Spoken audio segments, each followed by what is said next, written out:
Can we finally... Man, fucking YouTube, I hate it. Okay, let's see.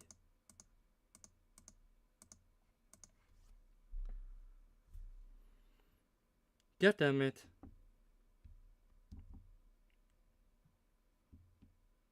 Okay, we're back. It's part 2, and now we'll actually continue with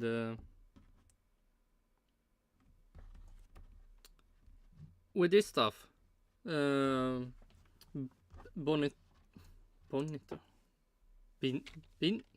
Binotto. And can I just...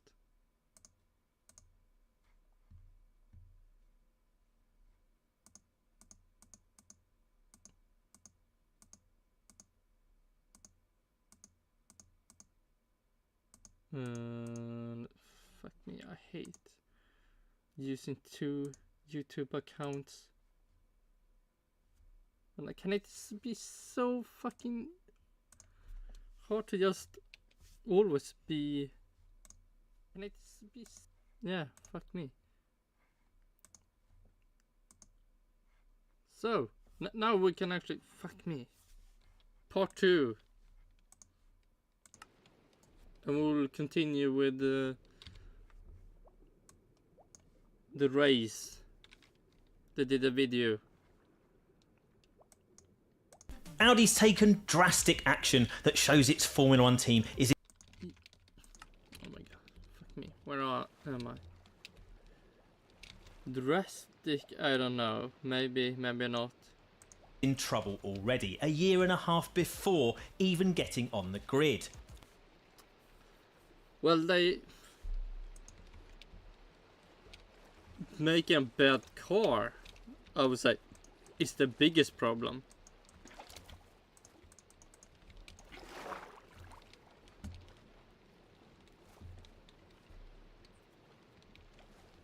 Not that putting Binotto in and Andreas Seidel out.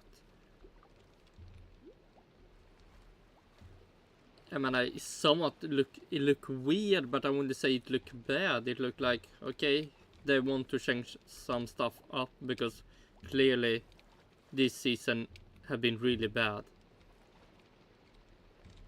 And I want to see if they can fix it. Ex-Ferrari team boss Matteo Binotto is taking up a senior role in Audi's F1 programme after what it calls a realignment of its management that includes the exits of what were its 2 most senior figures. Audi F1 team CEO Andreas Seidel and former Audi board... Oh shit, wait, so he... The face of the Audi stuff when this stuff started is out.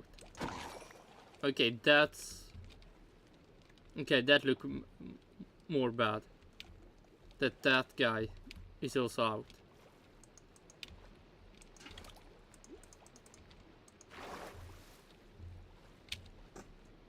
Board member Oliver Hoffman are both heading out the door, with Binotto starting in a dual role. I mean, it looked bad, but if they didn't do a good job, is that really bad that they are removing them? As Chief Operational and Chief Technical Officer in August. Audi's justification for this change, according to company CEO Gernot Dollner, is to bring its F1 project up to F1 speed by means of clear management structures, defined responsibilities, reduced interfaces and efficient decision-making processes. It's kind of ironic for so much corporate jargon to have been used to emphasise the importance of an efficient, independent team that can act quickly. But it might imply that it was recognised the team was becoming too Audi, too much like a stereotypically complex German corporate structure to fix the problems that have been blighting the Sauber team Audi is taking over. Dollner will also double up by taking over Hoffman's job as chairman of the board of all Sauber. Okay, let's see.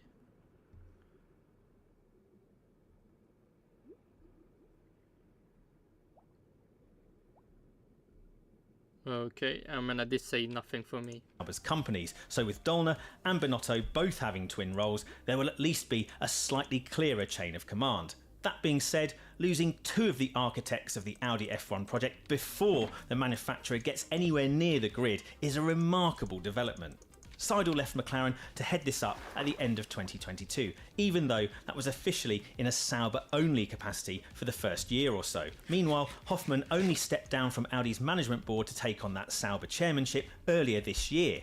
Their new official roles as part of Audi F1 management were only announced early in 2024, but it's gone wrong very quickly. And to be honest, something of this magnitude actually felt like it was coming for a couple of months already. The on-track performance hasn't improved enough in the short term for Sauber, and there have been issues getting long-term driver target Carlos Sainz to commit.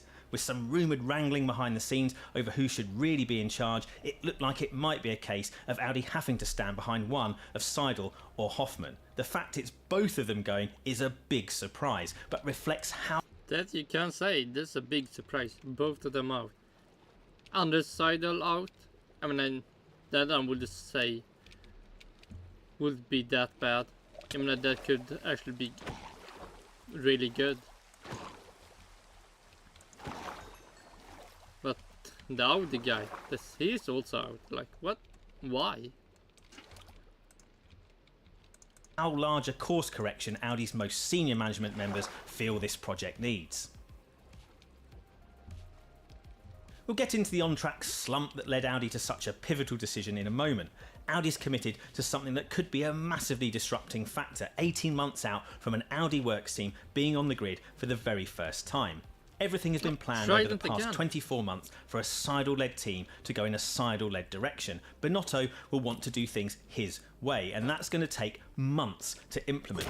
It's an aggressive move, but clearly one Audi has deemed necessary to save a project in trouble, one that looks somewhat drifting and not joined up enough between the Audi and Sauber sides. It's been rudderless in terms of addressing poor on-track performance. Sauber's progress has not been quick enough or clear enough with the changes Audi's played a key role in supporting. Clearly, Audi's reacting to that, and whether that's really Seidel's fault or not, the responsibility has presumably been placed at his door, and Hoffmann's.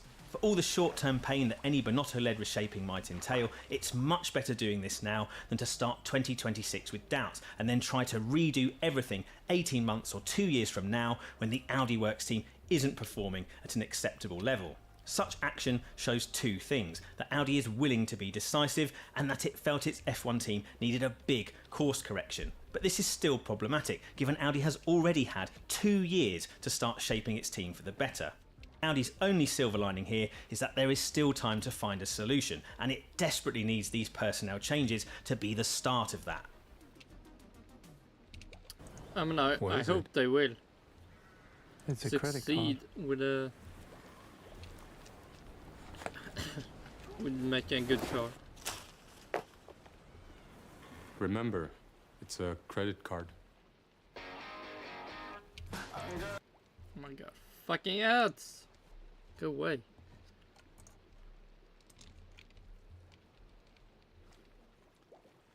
Let's see what if they have any reason to why this happened.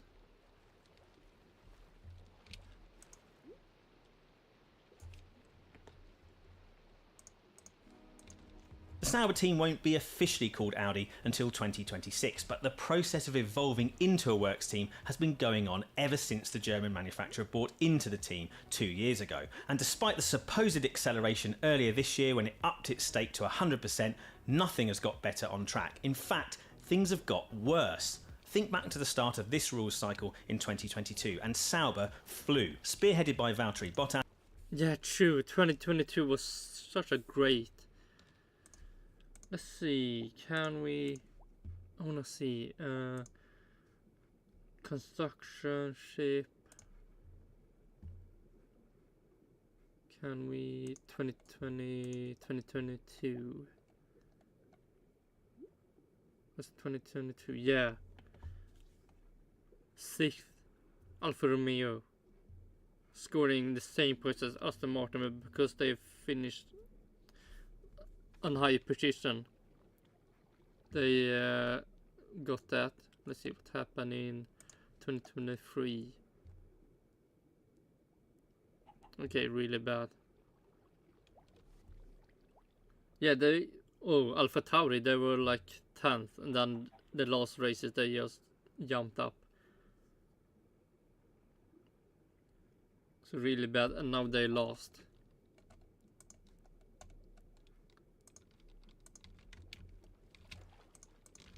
It racked up 51 points in the first 9 races of the season to lay the foundation for finishing 6th in the Constructors' Championship. That was a big step forward for a team that hadn't done better than 8th over the previous 8 seasons. Since then, it's managed a paltry 20 points across 48 races. Right now, it's last in the Constructors' Championship and hasn't scored a point. Early in 2024, there were times when the car was quick enough to be a top 10 threat, and Bottas was in contention for points both in Australia and Japan. But disastrous pit stops held the team back, and it wasn't until race 7 at Imola that the necessary changes to the wheel nuts and hubs were made to prevent the heat-related problems. The team has also struggled aerodynamically. On a good weekend, for example in Spain or Hungary, it's capable of qualifying towards the top of Q2, but too often the Sauers have struggled to escape Q1. The car is weak on bumpier tracks and in terms of the way it settles after hitting curbs, and is also unstable in high-speed corners. After introducing a major upgrade in Hungary that included changes to the side pods and floor, Bottas said that further gains were needed, in particular in the fast corners. The team has gone through major changes. Ex-McLaren man James Key took over as technical. Yeah, James Key.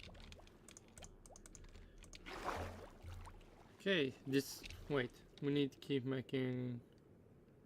Okay, any more people? Director in September 2023, replacing Jan Monchaux. He made changes to the car concept for 2024, most significantly changing to pull rod front suspension, but Sauber has still struggled. On average, it has the slowest car in 2024 in terms of outright pace. The team hasn't been standing still, and plenty of new recruits have been brought in. Recently, it was announced Stefan Stranz will join from Mercedes in October as programme manager. Lee Stevenson joined as chief mechanic at the start of the year, having enjoyed enormous success at Red Bull. Oh, so they get many people.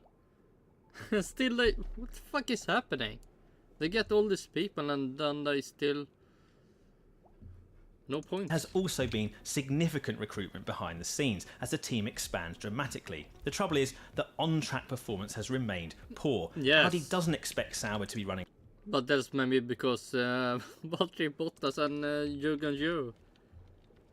Maybe if Hülkenberg was in the car, he would have done like he is doing in Haas. He is scoring points almost every race.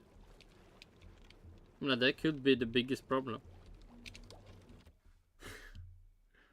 I mean, hopefully for Bottas, that isn't the truth. The car is really bad. But if I will speak my truth, I don't think Valtteri Bottas is good enough. So maybe he should leave Formula 1 and do only biking in the future. At the front now, but a team that's less than 18 months away from carrying the company's colours in F1 needs to show more obvious signs of progress. They need. I'd rather... Do you want fucking this... Let's see if we can... a stake F1 team kick Sauber. Do you really want to succeed with that kind of name? Let's see, can we get to...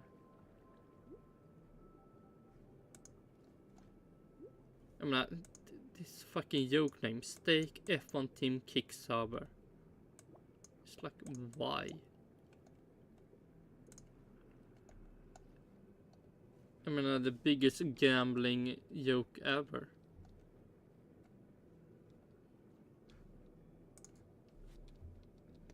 So, I mean, I would rather succeed and win a team when it's have the Audi name than stake F1 team kick Sauber. Mattia Binotto has been on the F1 sidelines since effectively being forced out of Ferrari at the end of 2022. He brings a vast amount of experience in F1 to Audi and is one of the few to have run a fully integrated works team in F1 with oversight of both the chassis and engine departments. Well, he have, and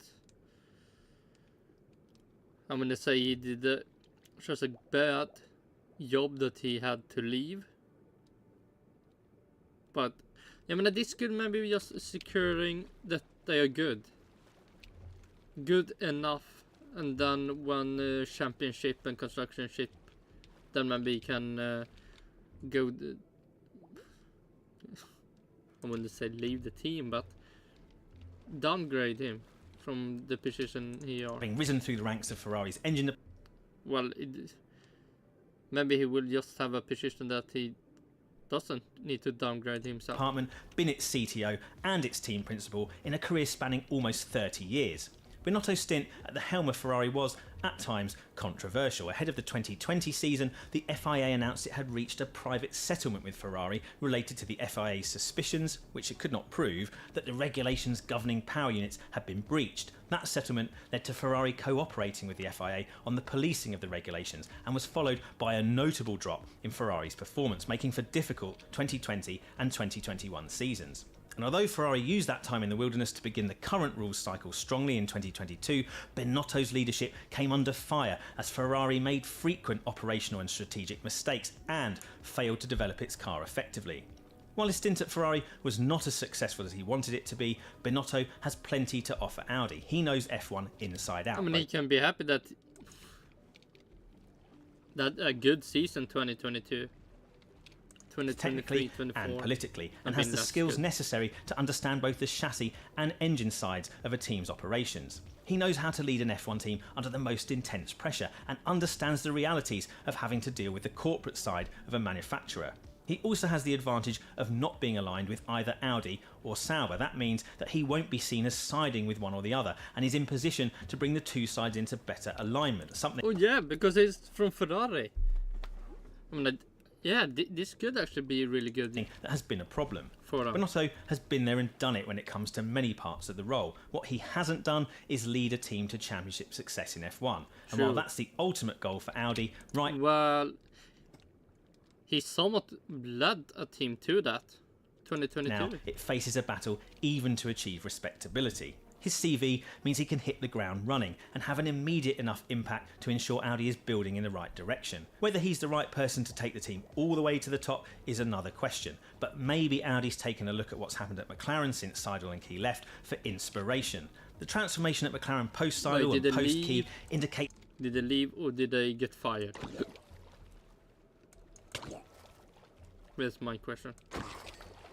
They might have been very good at putting things in place to do well, but weren't necessarily great at actually maximising that to the necessary degree in the short term. It could be that a similar situation has been going on at Sauber, where some decent building blocks have been put in place and they're making broadly the right decisions and strategic choices, but someone else is required to turn that potential into results. That's been Andreas at McLaren. It looks like Audi's banking on it being Binotto at Sauber, even if that will be in a different role.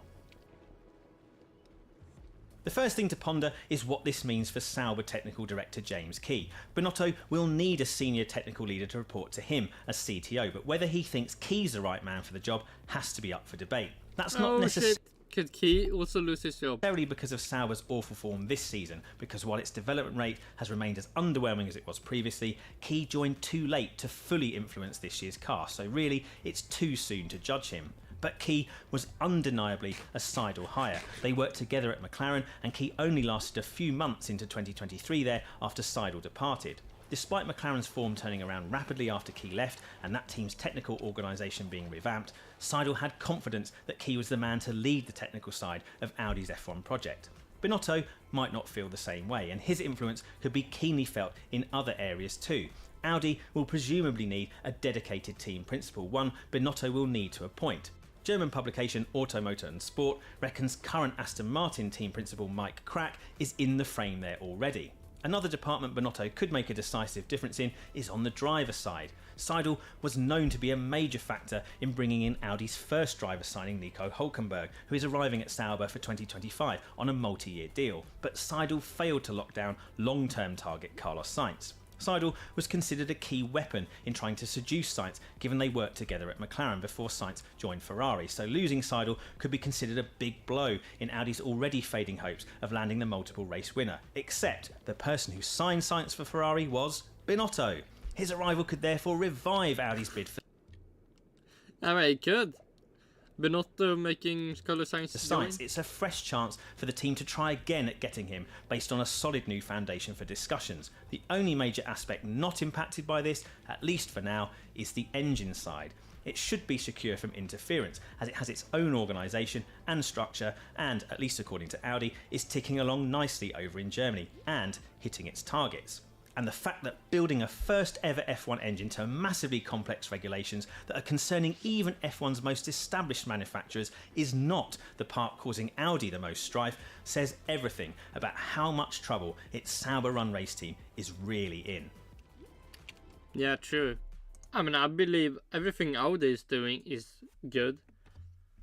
Everything else, what Stake F1 team Kick Sauber are doing, that's the biggest problem. Let's see.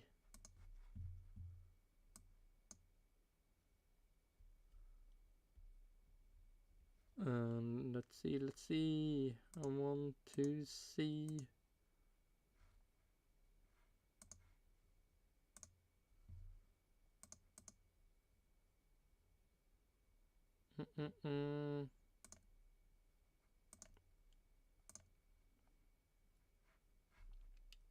Yeah, let's continue with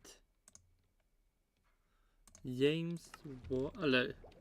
We can continue, but let's finish the point. Yeah, so everything Audi is doing, I mean, I feel like they are taking it seriously. And the stuff with, I mean, Stake F1 team Kick Sauber, I mean, the name was already a joke. So they started as a joke.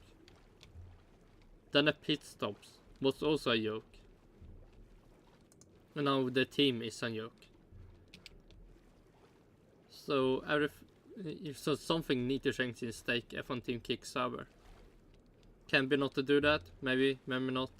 But something need to change. And well, that's a start to change that.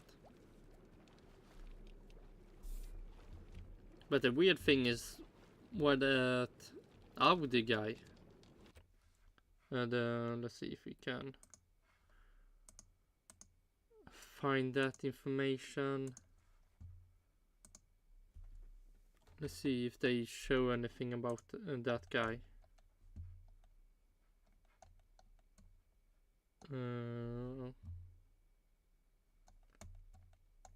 Yeah, I don't think they do.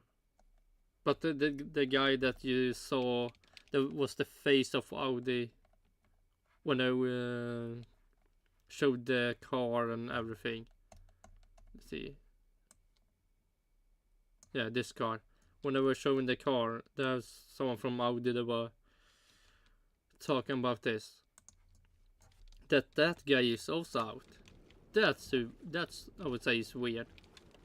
That's the biggest problem. Like, why is he is out? If that under side Andreas Seidel. Yeah, that's he is out.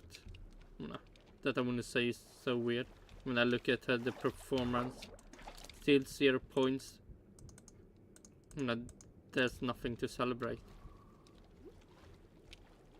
So that he's out, I don't see it's a problem, but yeah. The other guy, somewhat more weird. So, but let's go to Williams' verdict. And let's see what he said. Before going to Budapest, we believed it would be a difficult event for us. If you look back to Barcelona, we struggled there, and it's similar in Austria, where the conditions were very warm, and there's certain aspects of the track and temperatures where we can now see what we have to improve, and we have improvements coming in the future. Whether the track was 60 degrees or 35 degrees, we were competitive. We had a strong car that weekend, and that's good learning taking forward. Obviously, though, it's disappointing.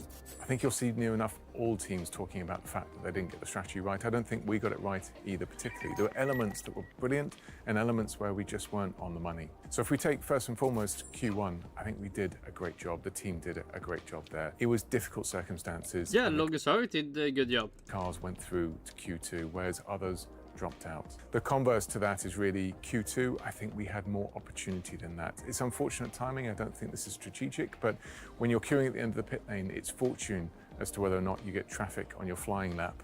And in that circumstance, I think we had the brunt of it, the worst of it. So you didn't see the peak performance of the car. Into the race, the conditions now much warmer. It was really a question of trying an undercut, not being successful in doing so, and then being blocked really for the remainder of the race. We had more performance and more potential than we displayed. And that's really some learning we've got to take forward. We now look forward to Spa, where we have a package that will work better in the circumstances. Oh, so points. And then post-August break, there are other steps coming to aid us in this position of fighting back into the points. Oh, let's see, how many would you have? And drivers team.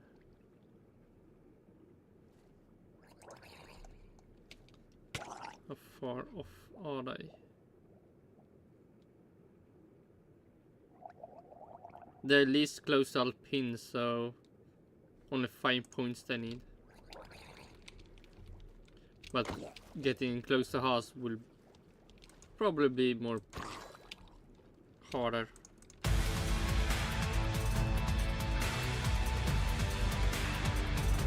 James Woo.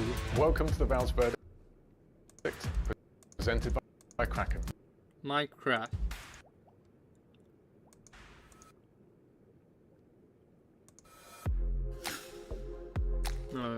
I tried to see if I could get James Woo. Oh, how close was the pace difference between Logan and Alex?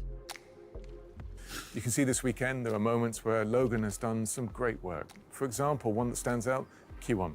Difficult circumstances straight into qualifying, and Logan puts a time in that ultimately got him through. Once he had his accident and went back out, he didn't quite have the confidence in the car, so wasn't able to beat it, but that first lap time did the job required. From then onwards, what we're looking from Logan is he has to be up with Alex and beating Alex fundamentally from time to time. And that's how you move the team forward and step the team forward. And Logan's on a good pathway. Look back to where we were a few races ago and where we are today, and we're on a strong path. And our responsibility and duty is to provide a car that is quick enough to both drivers to be scoring points every weekend. And that's my focus.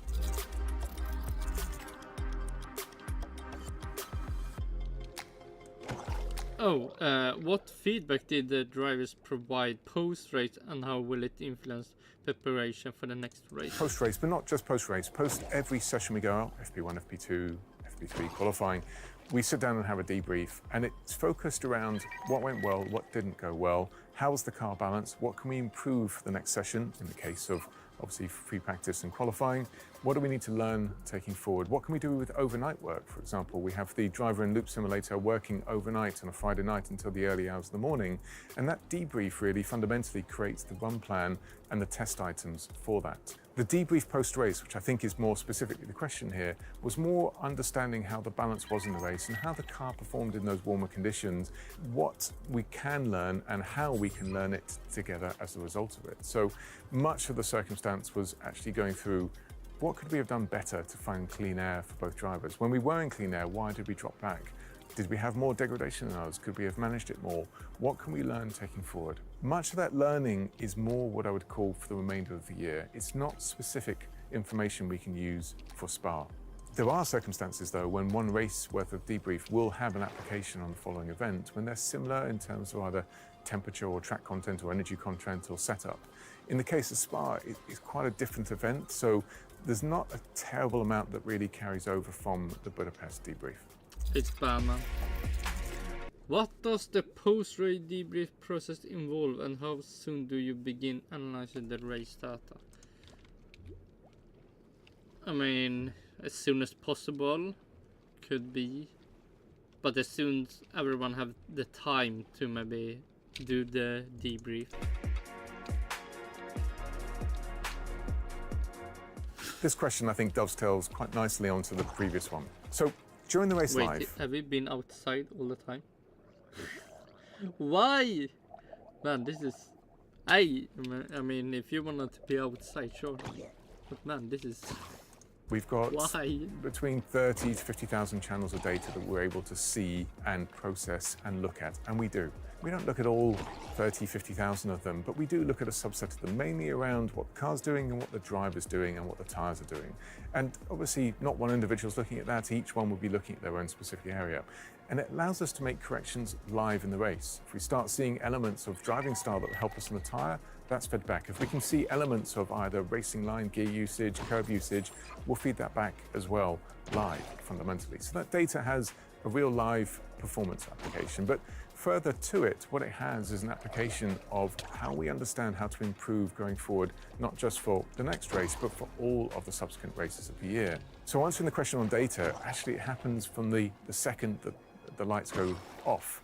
That's where we start looking at the data, and that's where we start the learning. And even by the post-race debrief, we've already had an opportunity to consume quite an amount of that data and understand what we can feed back on already. Data. Then, really, over the course of the next few hours, we're analysing that data both in Grove and at the track, and that continues through Monday and Tuesday as well, because there's a tremendous amount of wealth of information in there, and you don't want to leave any stone unturned. In terms of the debrief, it will start with the engineers providing feedback from their side of where we were in balance, what we did on changes, what were the global problems on their side of the garage, which can either be performance or reliability or a combination of both. The driver will then effectively provide a debrief from their side over what was good, what was bad, where we need to improve, what we need to be looking at, how we could have helped them more. And it's not focused on the instantaneous, you did this wrong. Maybe I mean, it could be.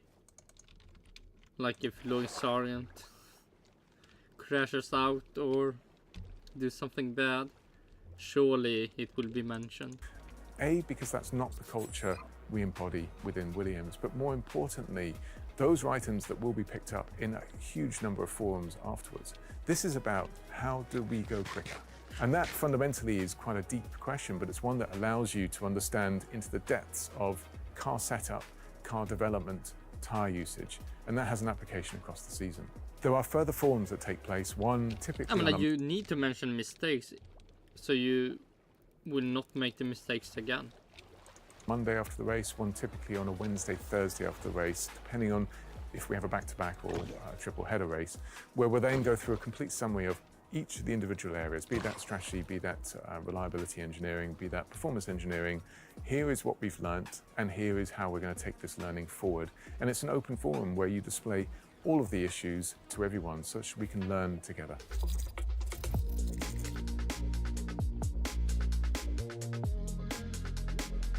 Logan's race, as was Alex, was very compromised in traffic, and the significance of that is that there was a lot of tyre wear and a lot of tyre degradation. You may have heard Logan on the radio really indicating that he'd run out of tyres and he was struggling with tyre degradation. And from that perspective, given there was no points and no loss in stopping for one further set of tyres, we opted to do that as a result. It gave him an opportunity to really have a go at fastest lap and just ensured that he had a fresh set of tyres to finish the race on.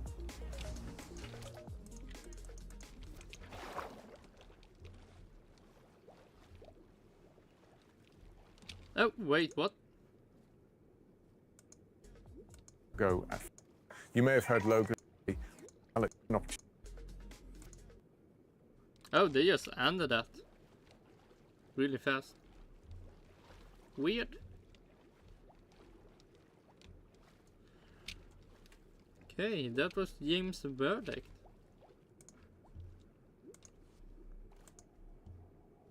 Do we have anything else? I believe that was the last thing.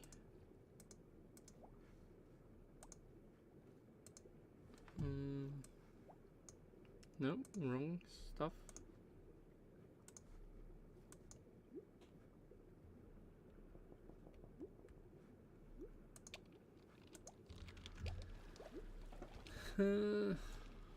Let's see.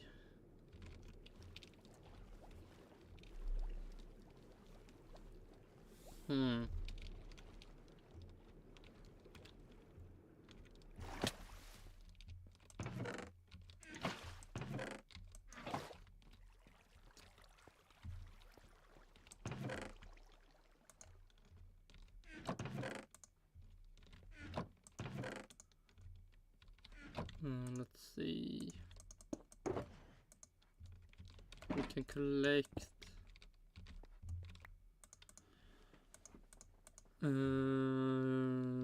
6 more. 6 more tropical fishes.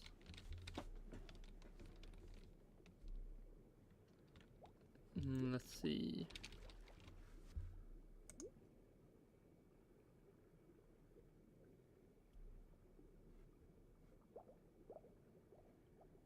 Sure, I have some stuff that we could be watching.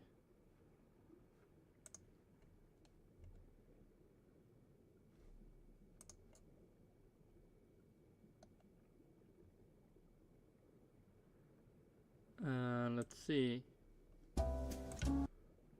What is next for Magnusson? Opinion on Kevin Magnussen's house departure. Aidan Millward. Let's see what he thinks about that. I mean, Kevin Magnusson have not shown a lot to. I mean, he showed great 2022 with Mick Schumacher, but then when you have Nico Hulkenberg to look at, then you know how bad Kevin Magnusson is.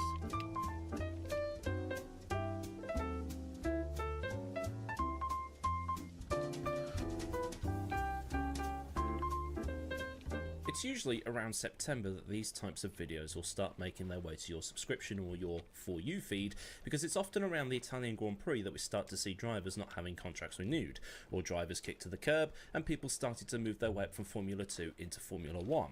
That's if, you know, they actually get to be in Formula 1 with the way that things are.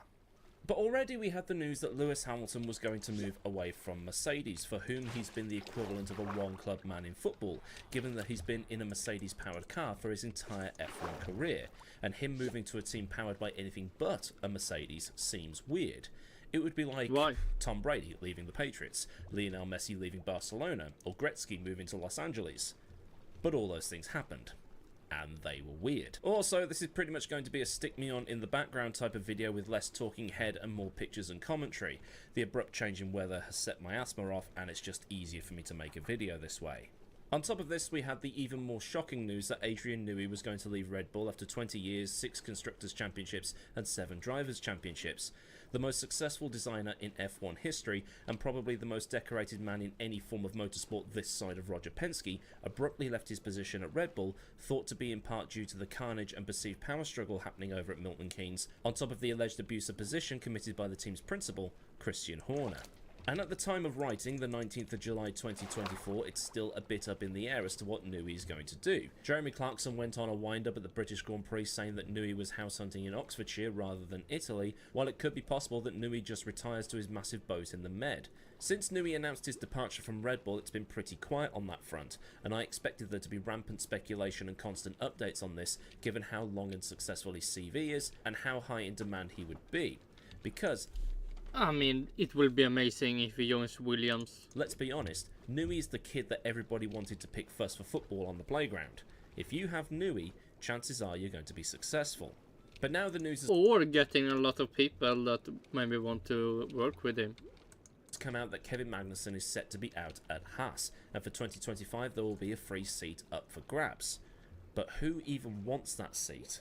Because things with Haas seem to be a little all over the place at the minute. Towards the end of May this year, Stewart Haas Racing, a joint venture between Gene Haas and Tony Stewart, announced that it would be closing its doors at the end of the 2024 NASCAR season. In doing so, 6 drivers will be out of seats, and hundreds of team members will be looking for new jobs. The team joined NASCAR in 2002, with Gene using the sport as a means to promote Haas Automation, a company that made its fortune making CNC machines that will make stuff where precision is needed. Did you know that the Prime Minister's dad was a toolmaker? In 2008, Haas lured Tony Stewart away from Joe Gibbs Racing, and this allowed Tony to take on half the team, where it would now be named Stewart Haas Racing. To show intent in building the team up from mid-pack obscurity up towards the front, Stewart Haas signed Ryan Newman from Penske, and it all paid off as 3 years later in 2011, Stewart won the championship, with the team managing to sign Danica Patrick from IndyCar for 2013, where she generated headlines and publicity through being the only female driver on the grid. Fast forward another 11 years and things are incredibly different. Stewart retired from NASCAR in 2016 and has over the last 8 years started to become less and less interested in the category. Kevin Harvick retired Like at with Formula 1? the end of last year, and with his departure meant the departure of the Anheuser-Busch backing. On top of this, Eric Almirola left at the same time, taking Smithfield Foods with him. I watched NASCAR's Drive to Survive show, but that was for the 2023 playoffs more than anything, and was also pretty much Denny Hamlin just going, "Why can't I win a title?" So then, back to Formula 1, because things aren't exactly great over on this side of the Atlantic. No, Mick Schumacher. For Haas here either.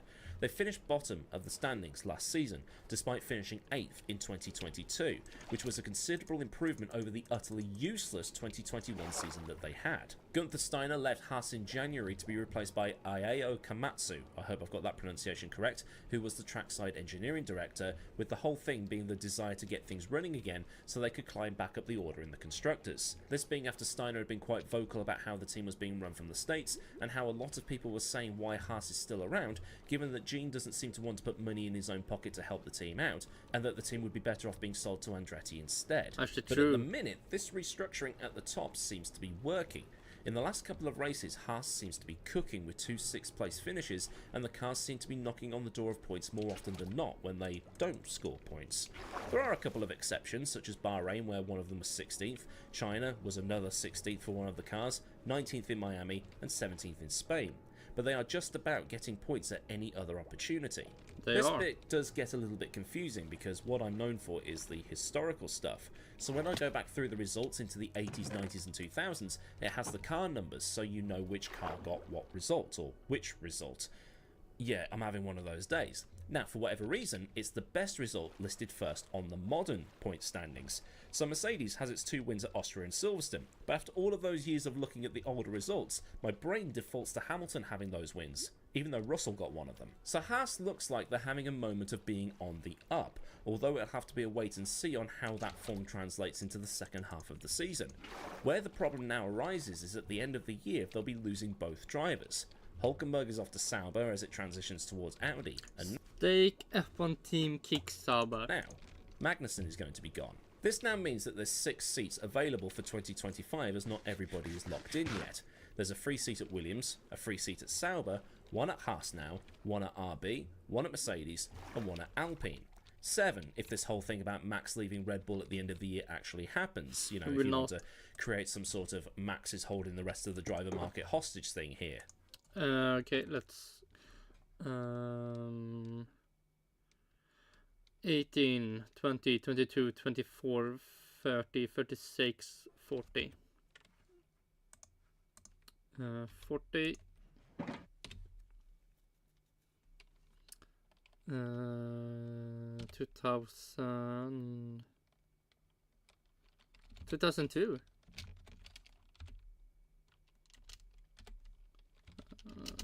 40. So in theory we are over 1000 or 2000. So let's go and see how many will go Magnus. To replace one of the drivers, Ollie Behrman has been signed thanks to his connections at Ferrari. Ferrari, since Haas came into F1 in 2016, has had a close relationship with the team, with Ferrari putting Mick Schumacher into one of those seats already, and Haas was where Charles Leclerc did his first F1 test in 2016. Haas effectively does the bare minimum in designing its cars as a result, buying everything it can from Ferrari instead of designing their own parts. But Magnussen is upbeat about the whole situation. He told Autosport that while F1 is the pinnacle, there are still other forms of racing out there for him that he considers fun. While he wants to stay in Formula 1 and there are opportunities still available, albeit not quite the 6 I've already mentioned, more like 2 or 3, going into another category isn't going to be the end of the world for him. When he was called back up by the team in 2022, he was getting set to race for Peugeot on the manufacturer's return to endurance racing in the hypercar category. He then returned to Formula 1 and scored points at the first race like he'd never been away. He's one of those drivers that seems to have a modicum of talent but lets other bits and pieces bring him down. The guy is supposed to be on the edge of getting a ban, but the FIA seems wary about doing so, even if some of his on-track antics have been, "Come on, ban me. Go on, do it. I dare ya." But he also said that if he's going to be in Formula 1, it's going to be driving. Being an advisor with Haas isn't going to sit well with him. But like I said, he would be a good fit elsewhere, particularly with sports cars. His dad, Jan, had a brief F1 career through 1997 and 1998, with a guest appearance at the 1995 Pacific Grand Prix for McLaren, but it didn't pan out well, being dropped by Stewart midway through 1998. After which, he went to sports cars and with Corvette had success at Le Mans, winning GTS and GT1 classes, and also has a couple more podiums to his name there too. In 2021, Jan and Kevin shared an LMP2 where they finished 17th in class. Jan has also got a class win in 2015 at Daytona in IMSA in a C7R, and has GTLM class wins in 2017 and 2018, again with Corvette. So there's that for Kevin too. Having Jan as a coach in the transition from open wheels to sports cars would come as a big help. But there's also IndyCar, where several other F1 rejects have gone in recent years, particularly Marcus Ericsson, who won the Indy 500 in 2022, and Roman Grosjean, who also drove for Haas with Kevin before they were both knocked aside for Nikita Mazepin and Mick Schumacher in 2021. But the question remains as to what Haas will do. They announced 2 weeks ago that one of the seats would be filled with Ollie Behrman, who did a one-off appearance for Ferrari earlier this year and is currently 13th in the F2 standings, while at the same time Kimi Antonelli is being tipped to have the open slot at Williams, with other drivers room to be in for that seat as well. The driver that's rumoured to be in strong contention for the other Haas seat is Esteban Ocon, who was dropped by Alpine following the Monaco Grand Prix. But whoever does fill the second seat, it's the end of a long-running association with one particular team. As the race pointed out, Magnussen will have racked up an impressive 147 races with Haas at the end of the season. That is, assuming every race goes ahead as planned and he starts them, which will put him 7th on the all-time list of drivers with the longest spells at one particular team. The other 6? Well, in order from 6th to 1st, it's Alonso at Renault/Alpine, Coulthard at McLaren, Raikkonen at Ferrari, Verstappen at Red Bull, Schumacher at Ferrari, and... Oh wait, let's see. 147.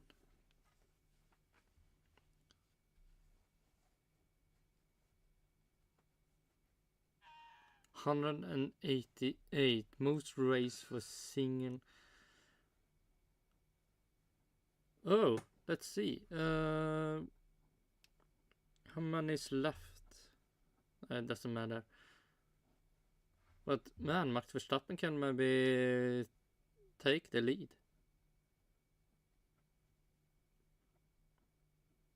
No surprises as to who is number 1. Hamilton and Mercedes, a tally that will come to an end at the end of this year. But what the race also pointed out is something that does explain why they might not be keeping Magnussen around beyond this year. Hulkenberg has been giving him a showing this season, and Hulkenberg himself will be departing the team to go to Sauber. This all being despite Komatsu calling him a bedrock of the team and being the only Haas driver to start a race from the front row of the grid. But despite those two accolades and helping the team to 5th in the 2018 season, his ups have been cancelled out with too many downs to be considered the person to lead the team in 2025. He's been one of those drivers that needs everything to be right for him to shine, and when they're not, things tend to go the opposite way, much like a Jean Alesi or a Juan Pablo Montoya. But in terms of overall aggression, Magnussen is closer to a Montoya than he is to an Alesi.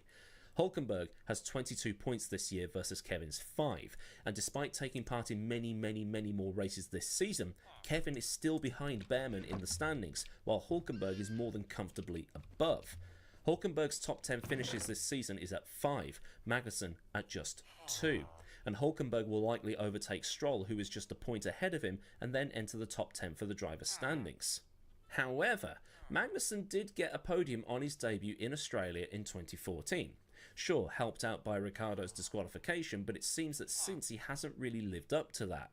Okay, his cars haven't been great, but his on-track stuff probably hasn't helped him out either. But at the same time, that's probably what makes him what he is.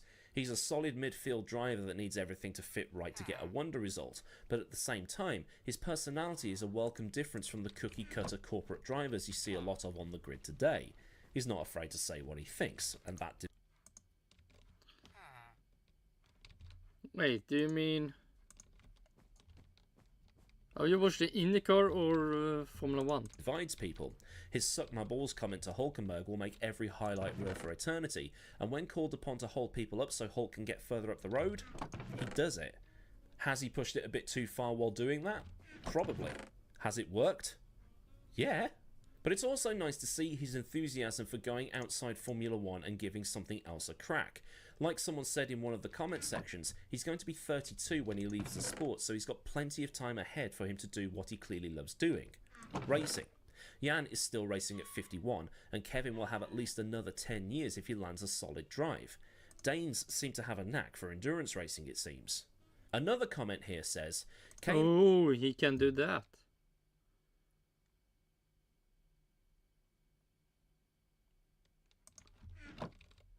And maybe win some. Mag is one of the more interesting drivers on the grid. Fact is, he earned the seat, and his revival to the team in 2022 really changed the fortunes of the team, scoring important points and also resetting the team's expectations of what their performance benchmark should be. Yes, his on-track shenanigans go over the line.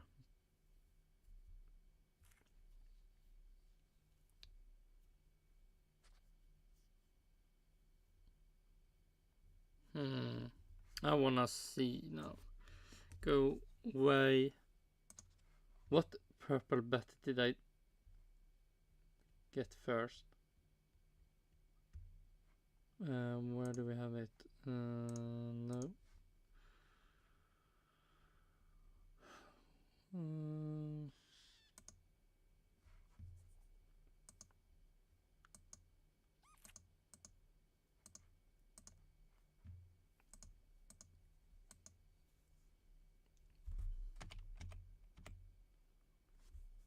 Man, I still have the shotgun box.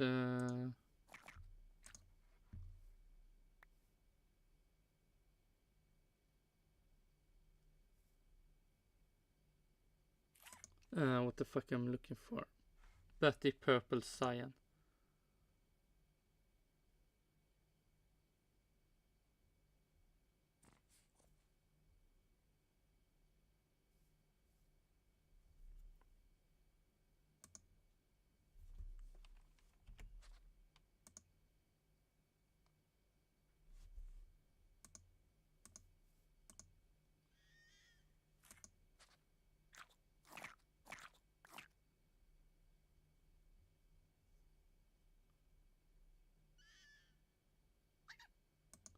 They were okay. So the second one is the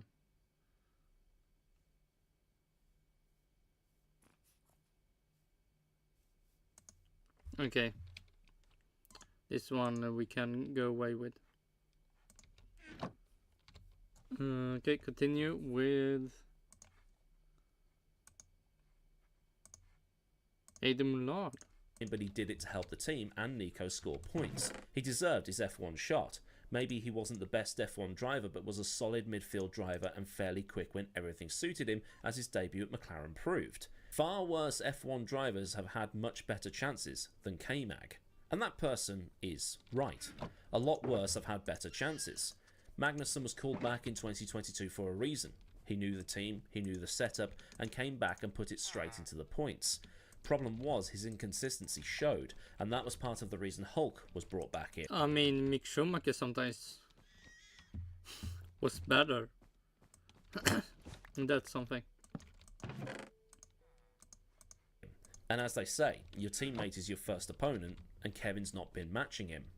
And while Haas looks like they've taken all of that into account with him not being renewed for 2025, if they do sign Ocon, then that understanding flies out the window. At that point, you might as well have kept Magnussen, unless Haas blindsides everybody and signs Bottas instead, because he's not tied down for anywhere next year. So this is where the floor now gets opened up to you, the listeners, viewers, background noise putter-oners. Has Haas had a catastrophe by dumping Magnussen, or are they right to try and find somebody more consistent to help with the development and help coach Behrman? Or are they right to get rid of him because of his inconsistency, and that's not fitting with the vision that Haas currently has? Let me know down in the designated comment submission zone and get a discussion going, because, after all, that's what these videos are for. So then, some bits and pieces surrounding the whole Kevin Magnussen being dropped from Haas for 2025 news. If this has given you some food for thought and you think I've made some good points, then do like the video so I know a good job was done. And for more stuff like this, get subscribed and also get that bell on so you never miss out on anything else I do around here. Massive thanks as ever to the fine bunch of lads at Patreon that continue to support the channel at a more personal level. And if you want to help keep things running around here, then there is a link to Patreon in the description, along with links to Discord, socials, and other bits and bobs that you might want or need to know. There's also super thanks for one and done donations, and there's also memberships if you want a Patreon alternative, because I know some people want to help out but they're not too keen on Patreon. But either way, until next time, I've been Aidan Millward. Have a great day wherever you live in the world, and I'll see you all again soon for another video. Goodbye.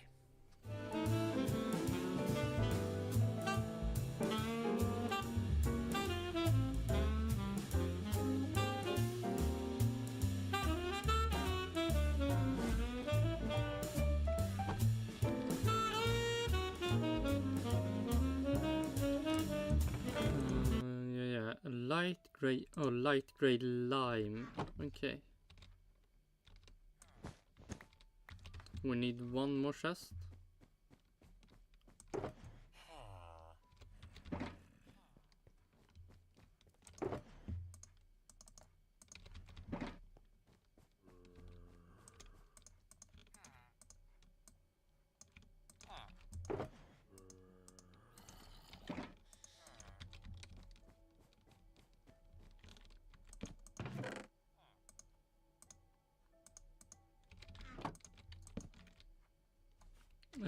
Let's see.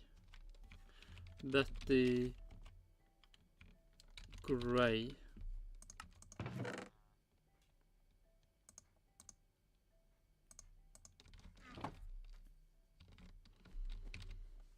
Let's continue with the Aidan Millward.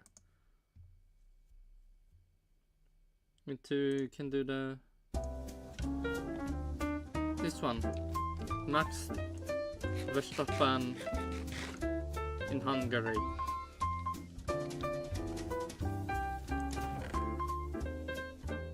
Hill, Kovalainen, Ocon, Button, and Piastri. What have they all got in common? Well, they all won their first races at the Hungarian Grand Prix. It seems to be one of those places where a maiden win is likely to happen. In the case of Hill and Button, they'd win more races and a championship, while that doesn't seem to be the case for the other two, while the fifth driver looking like he will win more races given the car he's got. Although this win has been shrouded in controversy. Okay, I'm probably exaggerating there, but with Piastri's first ever win in Formula 1, even though he's also got a sprint win to his name as well, the atmosphere isn't what you'd expect for a first-time victory. Piastri looked like he'd just won his 91st by 3 laps from a Sauber in second, while every other car had retired. Hungary usually produces boring races given the nature of the track and how difficult it is to overtake and the size of the cars that are now running on that particular track. But yesterday's race seemed to have, well, everything. Team orders, a driver effectively saying skill issue over the radio, a collision, and a lot of shouting over the radio. McLaren was able to lock out the front row of the grid for the first time in forever. McLaren has made massive strides over the last couple of years to get the car back to the front, where Zak Brown wants the team to be, and with 2 young and fast drivers in the car, so it seems like an exciting prospect to have. Verstappen... Man. Max Verstappen's race.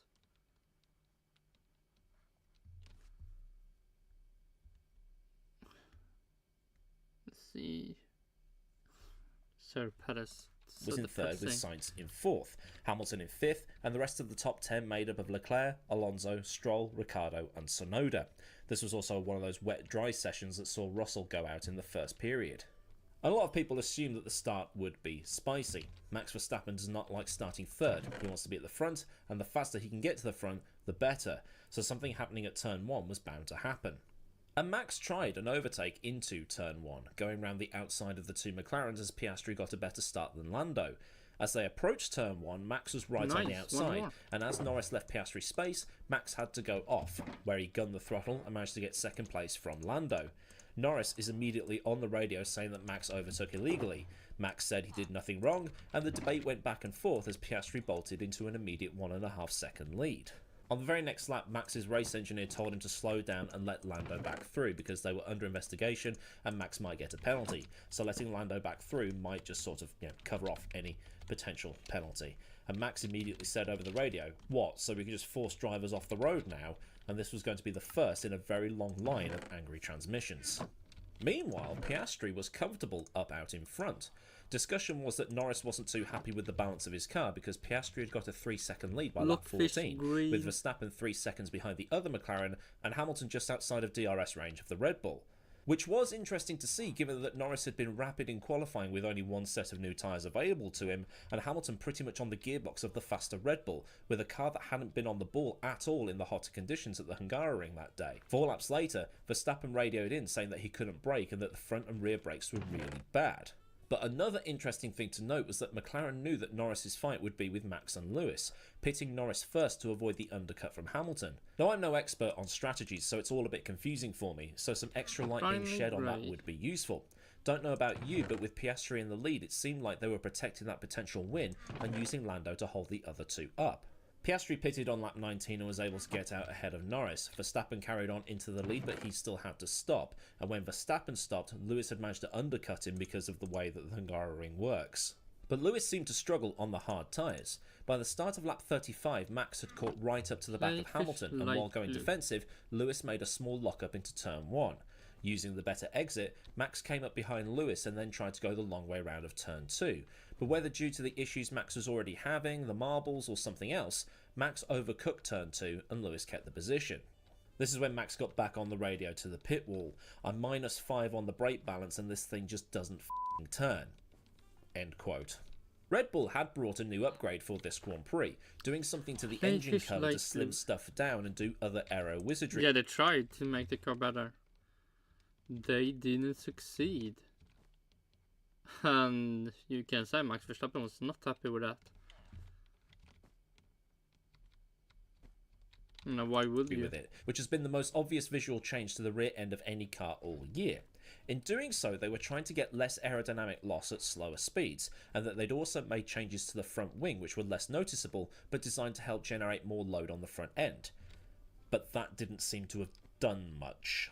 The Red Bull has also shown already this season that slow tracks and bumpy tracks haven't quite been its forte.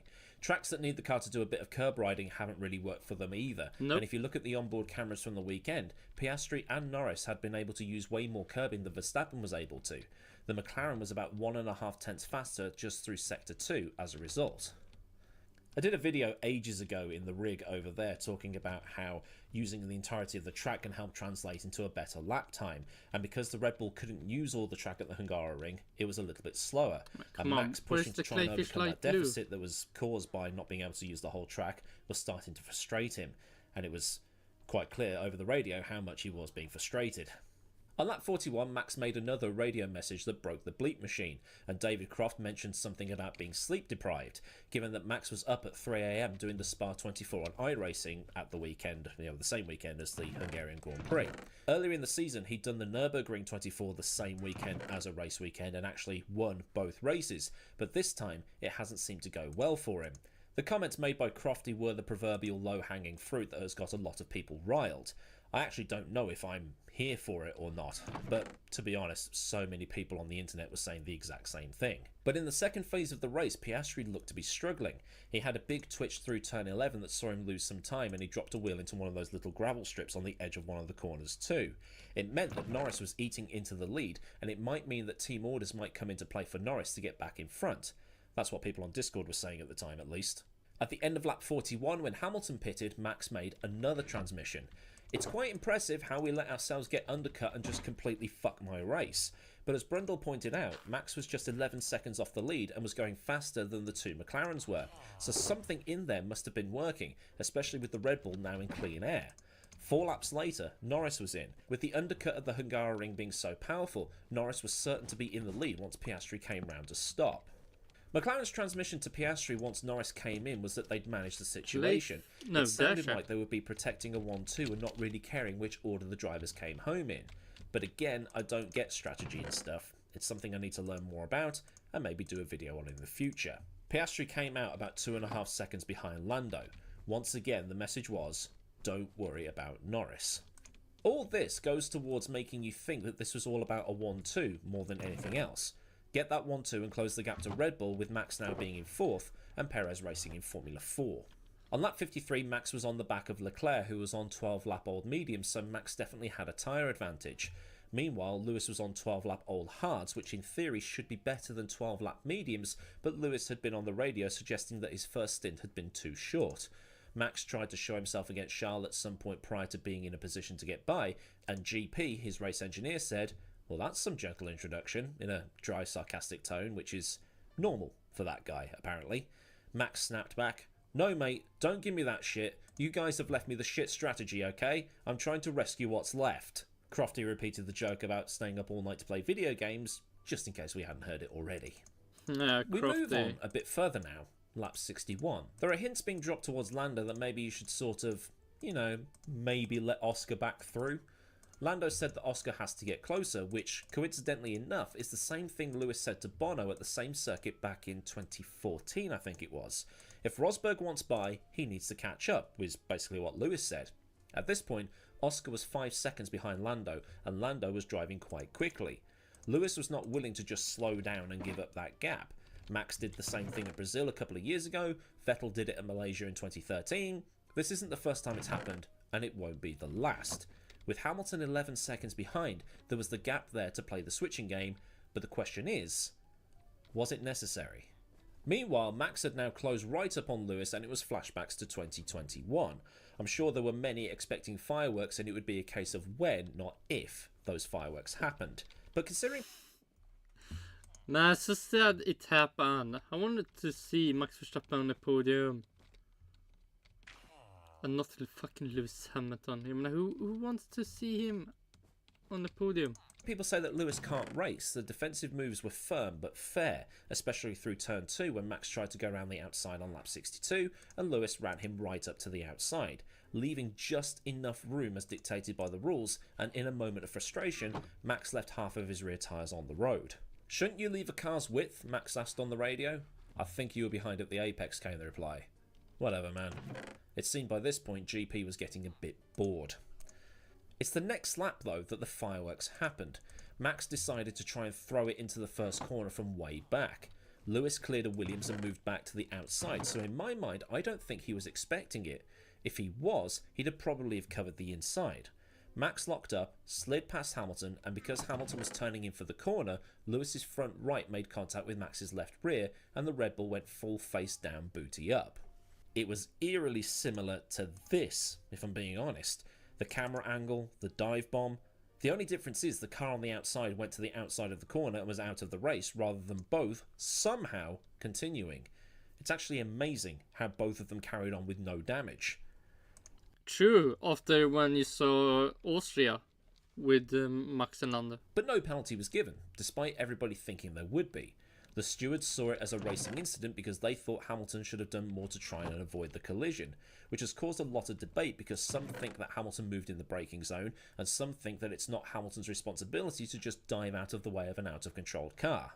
Cue the jokes about Max staying up all night to play iRacing and then did a full iRacing Pro eSport move. Max was livid, saying that Lewis moved in the braking zone but GP was not having it, saying that he wasn't going to get into a slanging match with another team over the radio and that it's childish. The tone in GP's voice sounded like he was really done with Max's outbursts. Meanwhile, over at McLaren, Lando's engineer was practically gaslighting Lando into moving over. If he wants to win a championship, Lando would need Oscar in the team, and that he can't win by himself. Lando did eventually move over, but it kind of put a downer on, well, everything. Some people likened it to Austria 2002, but I reckon there's a difference between the two things. In Austria, Barrichello was, for the first time that season, and when he needed to pull his finger out, legitimately faster than the Michael all weekend and had his number, and was out in front for the whole race on merit. Rubens was going to win that race so long as his Ferrari held together, given how even the most dominant cars weren't bulletproof in those days. Then he was told to move over, for somebody that had already won 5 of the opening 6 races of that season and had a 2-race win cushion over the driver in second place in the standings. This, on the other hand, was just odd, really. With Max almost taking himself out of the race with a bonehead move, and it was, as much as a lot of people seem to be defending him on socials over the last 24 hours, I mean, I'm only calling it as I see it, McLaren didn't need to go through all of this.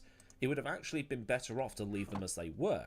They were getting a 1-2, the faffing around just seemed to annoy both of the drivers, and the pussyfooting around with the radio messages instead of being assertive didn't help either. So when Oscar won the race, he didn't look like somebody who had just won their first ever Grand Prix. But afterwards, once everything had calmed down, Lando said, "I didn't deserve to win the race. Simple as that. The fact I was in that position was incorrect. If Oscar's led the whole race, it's not fair, and I don't think that's how it should work, that he should just let me pass him for the win because I'm fighting for a championship. I didn't give up the race win, I lost it off the line." Which sounds quite odd, really, because when Lando was told that Oscar couldn't catch up, Lando effectively said, "Skill issue." But I'll leave you to debate that one down in the comments. There's definitely a sense that McLaren have actually got a good car. They just need to maximise what they've got. whether that's the squishy thing driving the car or the brains on the pit wall. For McLaren in this race, the whole thing fell into their laps. Only a bad stop was going to prevent the 1-2, and with Max coming to blows with Lewis, it made things even better and easier. McLaren had the fastest car this weekend, and the 1-2 had closed the gap to Red Bull, but it could have gone the other way like it had done at Silverstone. While they did have the fastest car and it all went the way they wanted it to, the shine of the result has been knocked off. Yeah, sure, team orders have always been a thing, and they probably always will be a thing. In the 50s, drivers would give up the car for another driver if it was deemed necessary. Yeah, Peter Collins did that to Fangio. Not just a position. Multi-21, Valtteri it's James, Fernando is faster than you, and so on. And this one probably joins the list of, was it actually necessary? For Oscar, it's nice he got his win, but for McLaren, if Max continues to have these howlers by overdriving and getting frustrated, could it then bite them in the arse later on? Piastri probably did deserve the win if you were to look at his start and his first stint, but in the second stint he was making mistakes, and in the third he couldn't put a dent in Lando's lead. But then, factor in the strategies that McLaren had adopted, maybe that all changes if certain things with those strategies change. Like if Oscar was brought in to double stack with Lando, or Oscar pits just one lap later, not two. I don't know. The pit strategies just seemed off. Again. But this time the car was too good at this one particular circuit for it to not go tits up like it had done at Silverstone. True. I'm sure there's been conversations at McLaren, and there's probably conversations at Red Bull too. Max has said that he doesn't think he needs to apologise, and when he was told about any criticism that people might have levied at him because of his outbursts, he simply said that they can all fuck off. Are the cracks really starting to get bigger at Red Bull? Has the advantage really gone? Is it all because Newey's gone now? But that's stuff I will leave to the clickbaiters. A lot of people have said that these outbursts aren't really befitting of a champion. Some have said that now that Max hasn't been romping off into his massive leads, the cracks are showing, and that he's slipping back into his old ways because winning is the only option. And that when he wins, it's his genius and talent, but when he loses, it's everybody else's fault. Sure, Lewis did the whole Bono my tyres and whined on the radio constantly, which did get dull and boring and repetitive, but this has been on another level for a lot of people.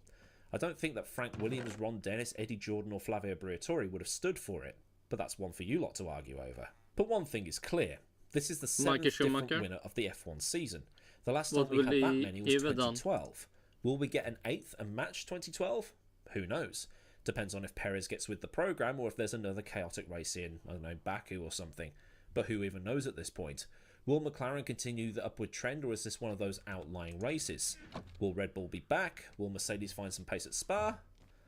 Let me know in the comments.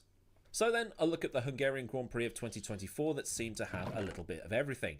If this video has been informative and done some other bits and pieces to get your brain working towards forming an opinion, then do like the video so I know a good job was done. And for more stuff from this channel, get subscribed and also get that bell on so you never miss out on anything else I do around here. Massive thanks as ever to the fine bunch of lads over at Patreon for the continued support. And if you want to help support me at a more personal level, then a link to Patreon is in the description, along with links to Discord, socials and other bits and pieces you might want or need to know. There's also super thanks if you just want to buy me a coffee, and there's also memberships for those that want a Patreon alternative. So until next time, I've been Aidan Millward. Have a great day wherever you are, and goodbye. Yeah. Go away now.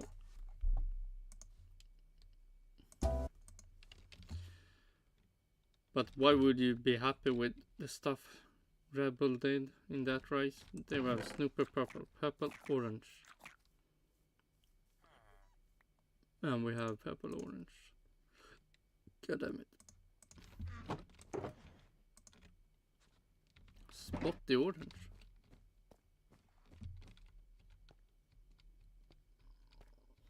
There's spot blue, spot pink, spot yellow. I think I seen spot orange.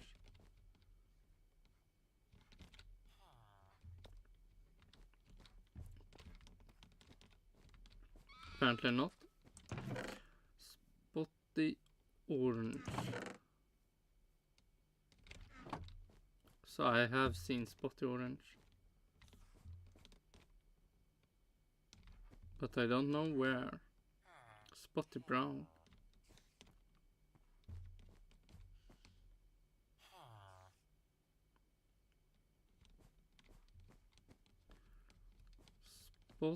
Spotty blue.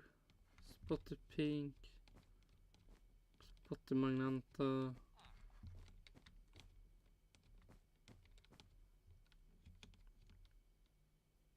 There we have Spotty Orange. I was blind to it. So orange cyan, orange cyan. Spotty Red.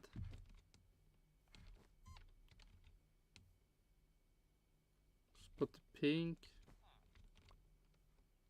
Spotty Blue. Spotty... Det var Spotty Red. Red Light Grey. Nice. To make sure.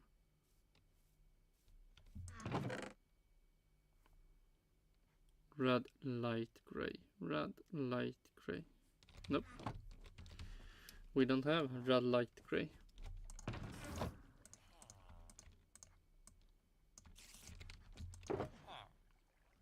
Oh shit, we need to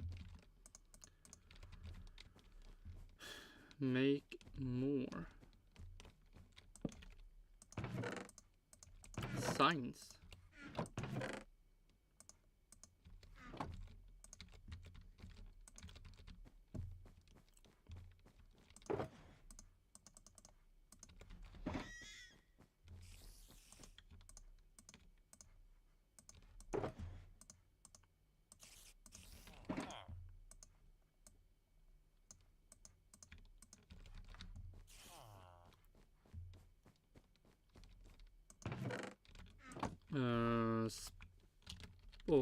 Spotty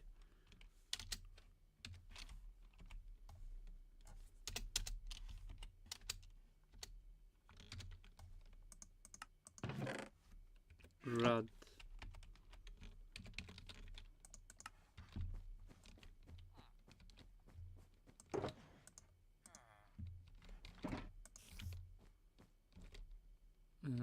spotty gray cyan. Spotty gray cyan. And we also have spotty, oh, red. Red brown. No, we have that one.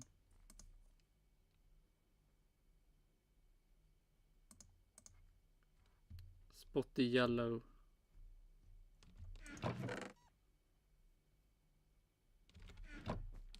Oh, this one. Where was it? There we have spotty yellow lime.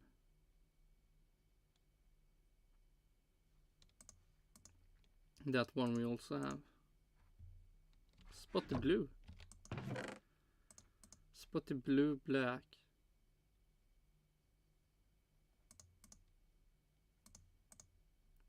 Spotty pink.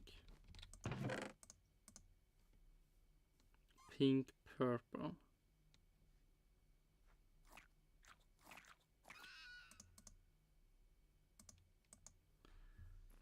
Stripy brown cyan.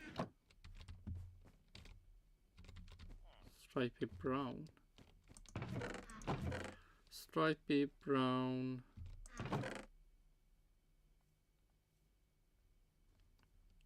Stripy brown cyan.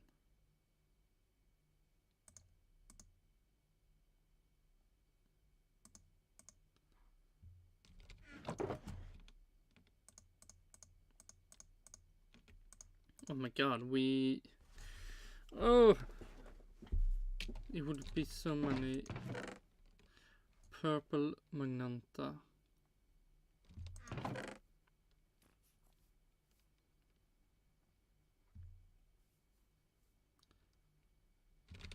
Sunstreak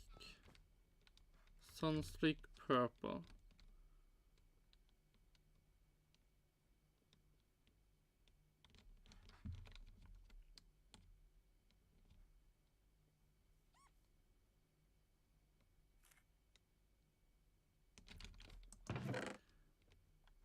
Sunstreak purple magenta.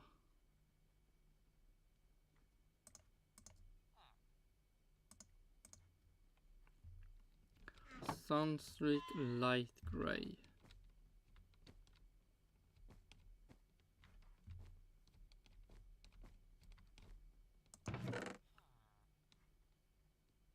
Sunstreak light grey cyan.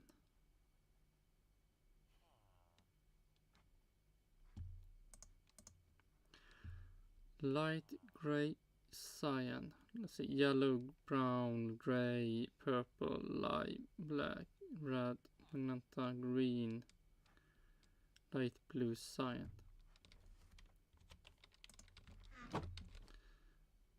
Something light grey, light blue. Light grey, light blue.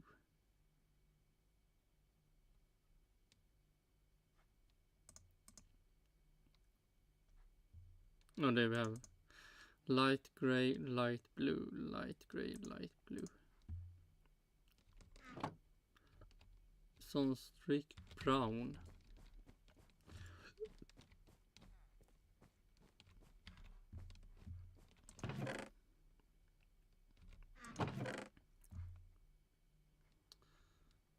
Brown, black.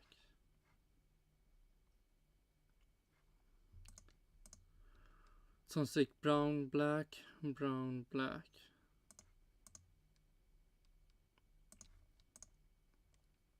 Purple, green.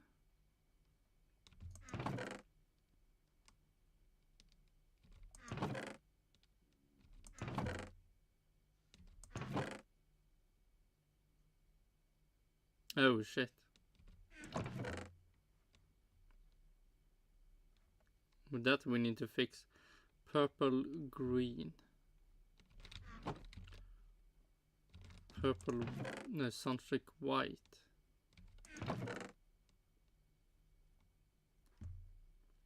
White, cyan.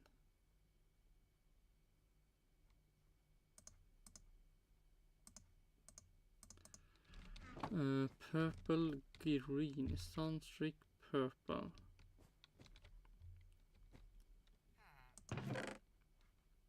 Purple, green, yes. Oh my god, so much minus. So that's 18, 20, 22, 24, 30, minus fucking 30. So on a plus 10. And we need to go through everyone. Oh, this will be annoying. Oh, let's look this stuff also. Yellow tank.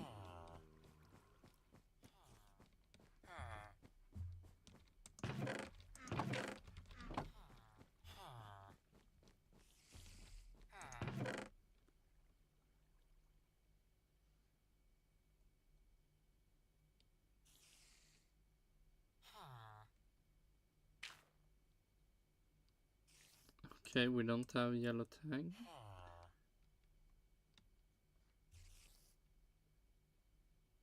Wait, what?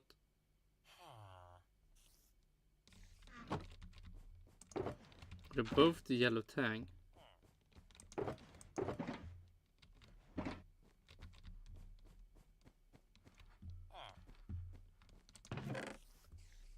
Okay, and let's see.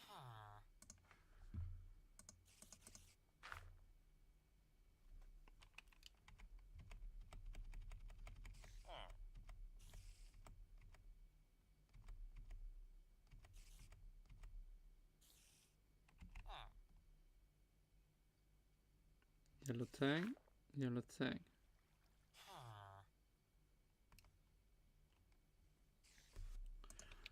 Okay. Yeah, this one and this one we should remove. Okay, we have collected all the noble fishes, I believe now.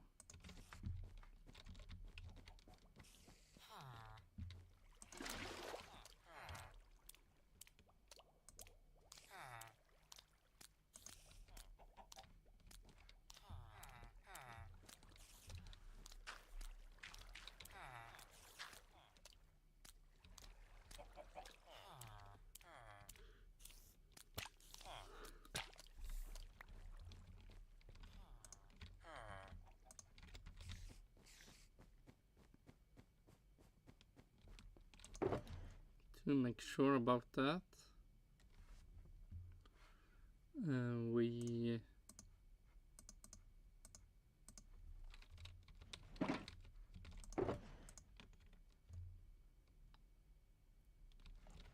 the fuck was I thinking? To make sure. Oh yeah, the fishes.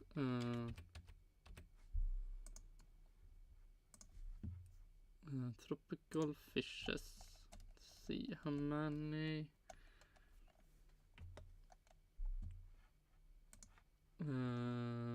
How many are there?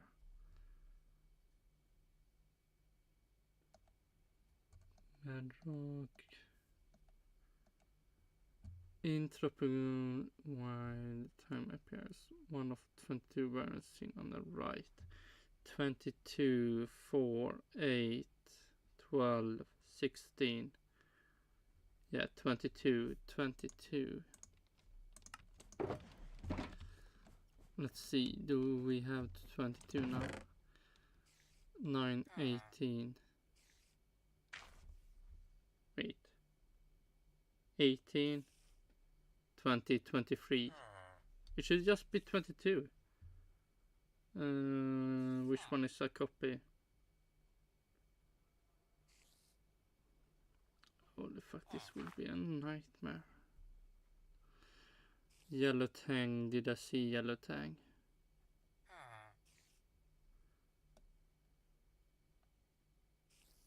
Oh shit, we need to go this one.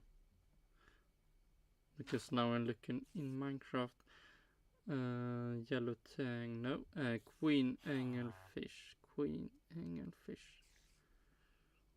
Do we have queen angelfish? Nope. Black tang, do we have? No, we have blue tang. Black tang. Nope.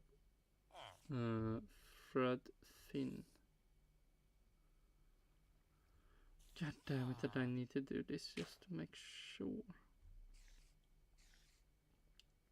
Parrotfish.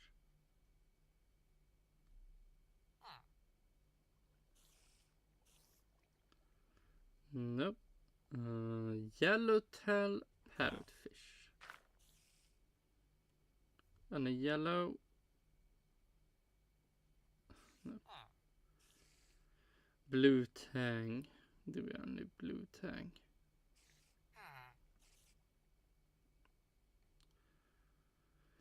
Dotty back.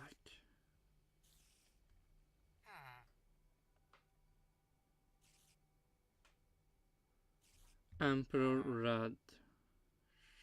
Something.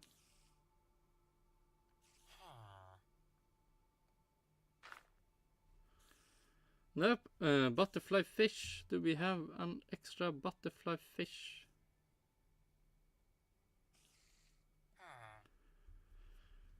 No. Red lipped blenny.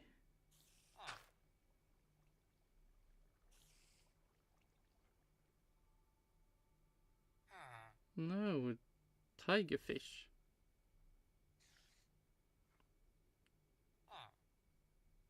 No. Do we have any shield? What to say? Chic. Lid. No fucking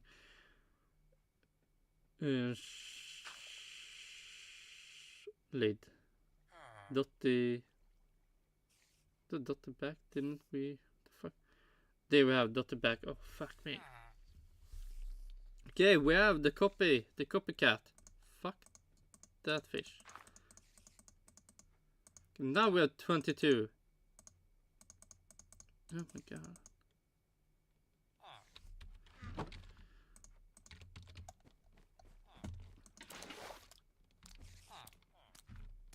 I hope you're happy with your life. Okay, and now we can do the other fun stuff. Go through every copy, the other copy fishes that we have.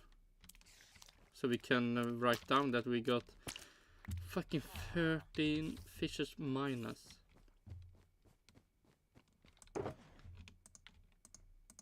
So lame. So lame. I mean, 22, sure, but 30. Oh my god. Let's see.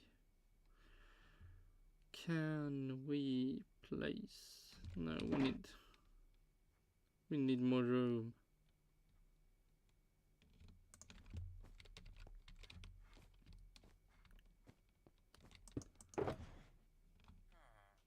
Yeah, sure. Here you go.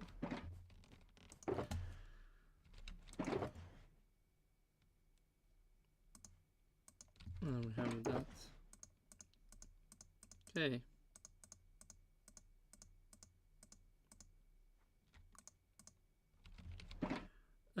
Betty Purple. Betty Purple. Do we have a Betty Purple sign? Probably we have, because this is the copy fishes. Do we have it? Purple sign. Wrong one. This one we should take. Gray purple. Yes, we have a gray purple also. Red light blue. Red light blue. Red light gray. Betty cyan.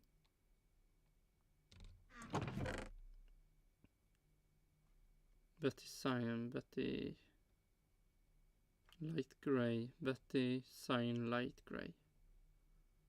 Light blue, light gray.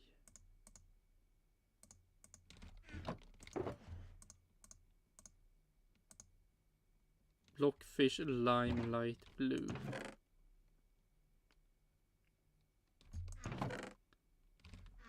Blockfish lime. Do we have a blockfish lime? Slime.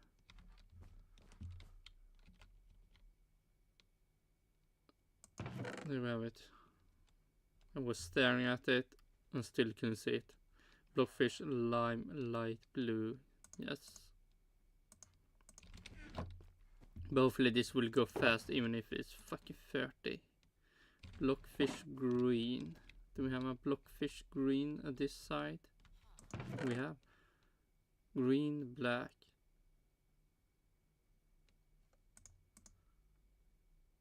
I mean, it would be funny if I can, in the end, knowing average test.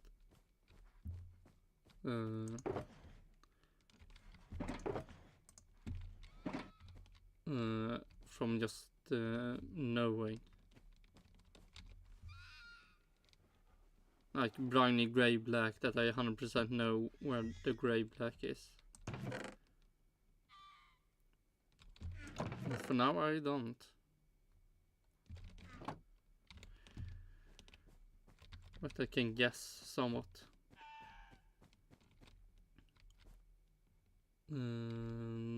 Briny grey. No, we have Betty light and grey. Briny grey.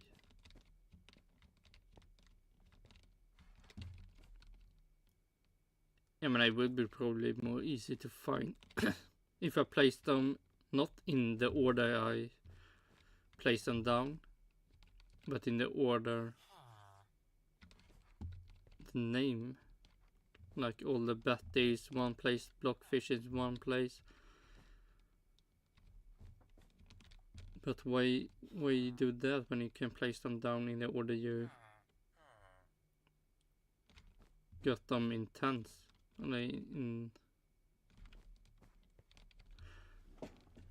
the fuck to say 10. 10, like 10 in a row. What the fuck I'm looking for? Briny grey.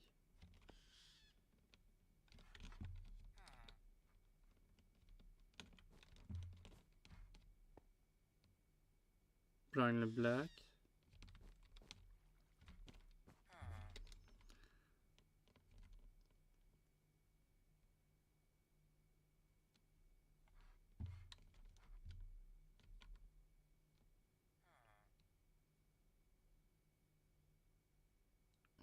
Come on.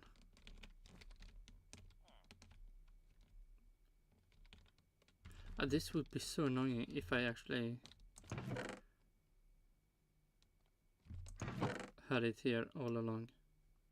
Frankly, I didn't, but man, what the fuck is briny grey?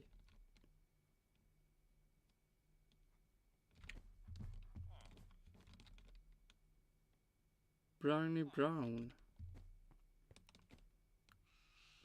Briny red.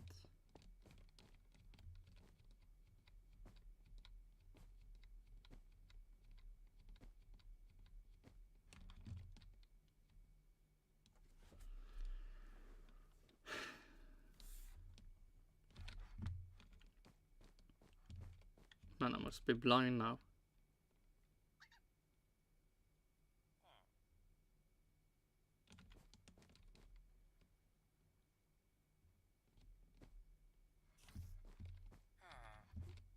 I must be 100% blind.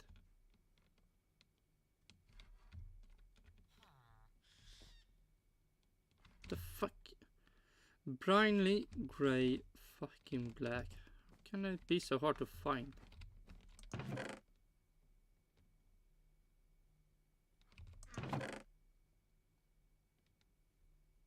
Yes, it's not fucking there. Where the fuck can...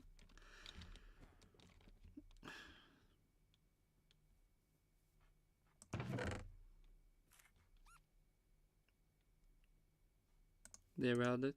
Grey, black, fuck that fish. Not fuck that fish, fuck that fish. Light blue, clayfish.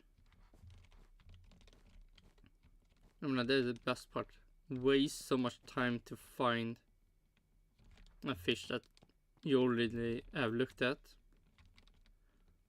It was a copy, but to make sure you look at it again. And then find out in the end, all the wasted time was 100% wasted because it was in the end a copied fish.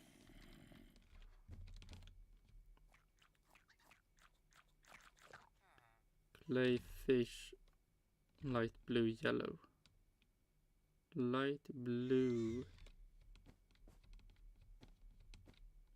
No clayfish here. Clayfish.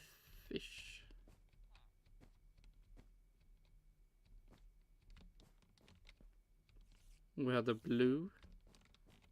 Yeah, clayfish blue, but not light blue.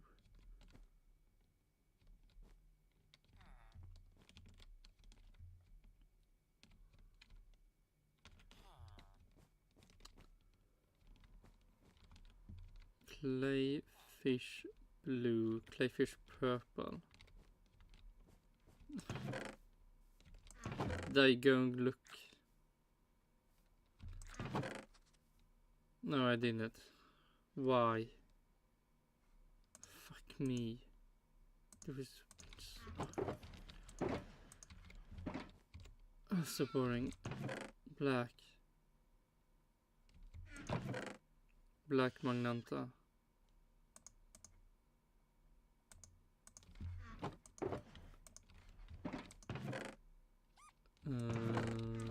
Glitter. Purple, yellow.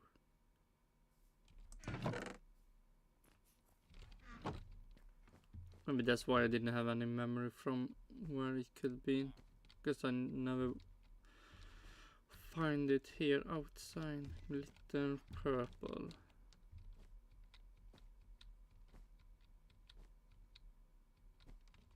Glitter yellow.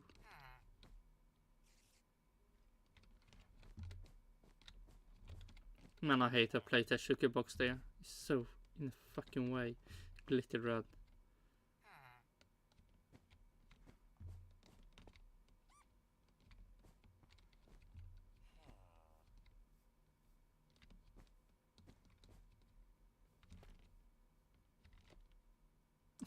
God damn it! Why?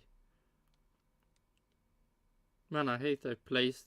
Man, this 4 on each side. It's like my blind spot. I always look at all these rows And then I always forget.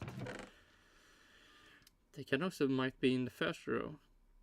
I place down purple, yellow.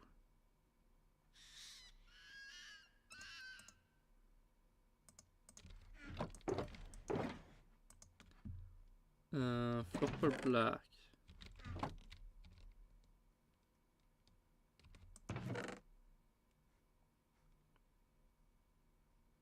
Well, I did this in the wrong order.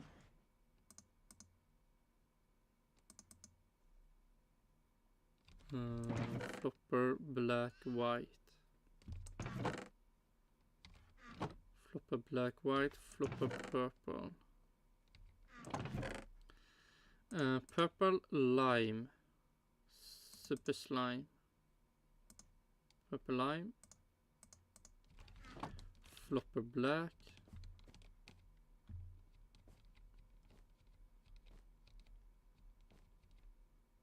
Flopper light gray. Flopper green.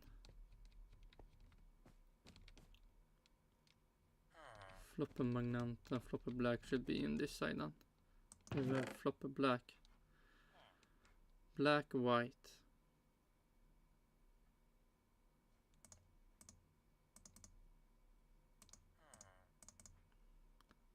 Glitter light gray. Light blue. Light gray yellow.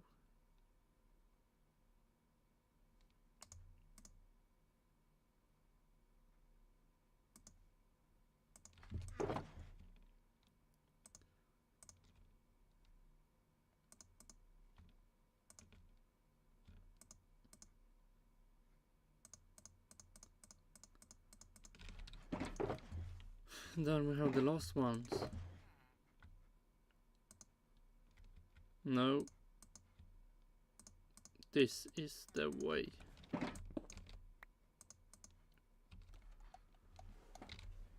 Let's see. Cob blue. This should go by fast for some reason. Cob blue. They have cob blue. Cob blue purple. I mean, the spotty sunstreak.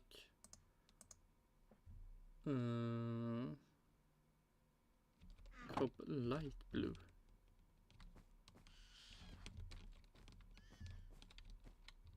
I have a better memory for the other stuff than the beginning. Light blue gray.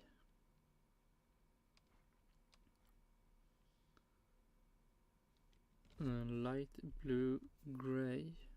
They have light blue gray. Brown green.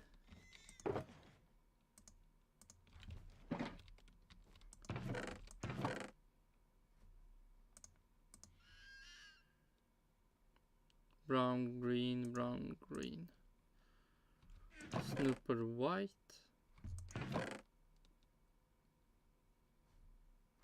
White blue.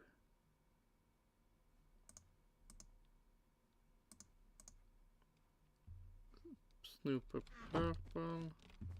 To make sure, but I believe purple is outside.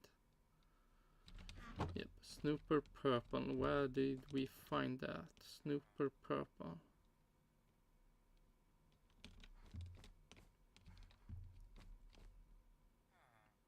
The stripy and something more. Blockfish and stripy, yes. Oh, Snooper can be in this side. Snooper purple. Snooper light gray.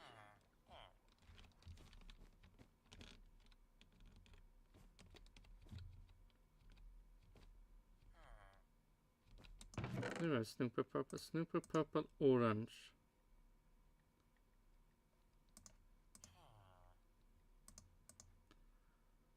Spotty orange. What's on this side?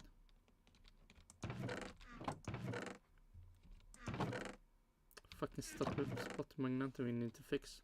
Orange cyan. Orange cyan, orange cyan. Spotty grey.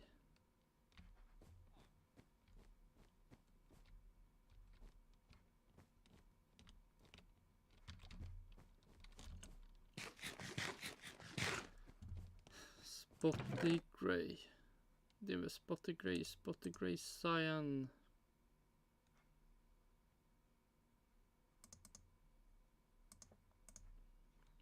Spotty red is with the spotty blue.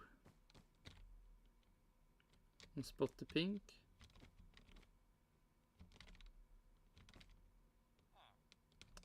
Well, it's not.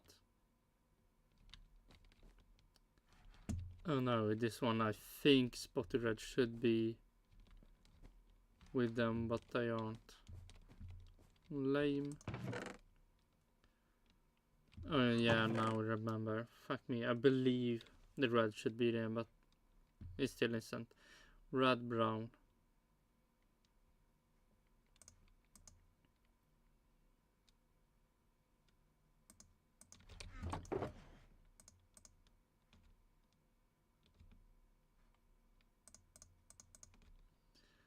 Spotty yellow should be with orange. Well, it should be. It is with orange. The fuck was orange? There we have spotty yellow.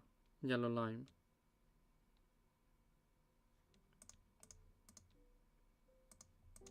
And spotty orange heavy there. Spotty blue. This one is at least here. Spotty blue, black.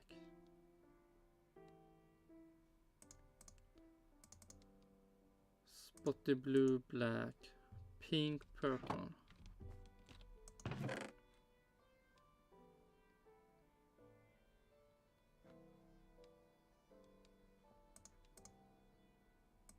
Pink, purple, stripy brown, cyan. I have no idea. Stripy brown.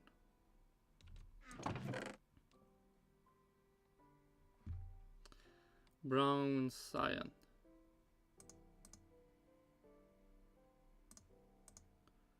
Sunshine purple, magenta. Oh, stripy, purple. Yeah, purple. Purple, magenta. We are fucking sunstreak. Oh, this fuck off. Sunstreak, purple.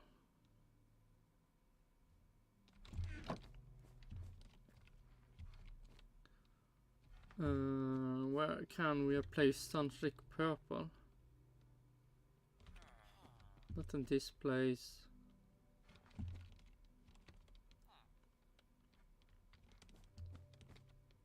It should be one of the last purple, I believe. That was placed down. Maybe not. There we are. Purple magenta.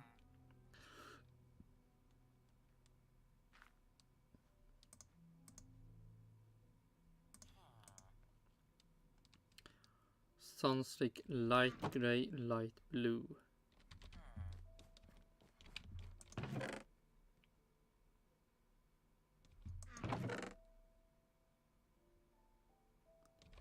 No, Sunstreak light grey, light blue, light blue, light grey, light. Then we have light grey, light grey, light grey, light grey, light blue, light grey, light blue. Oh shit!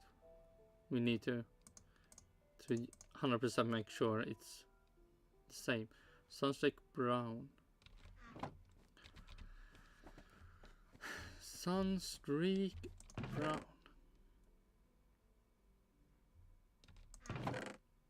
Oh, this one.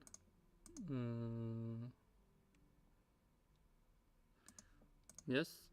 And then we have purple green.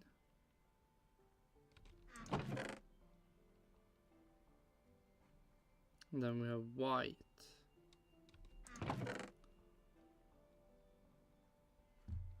White cyan.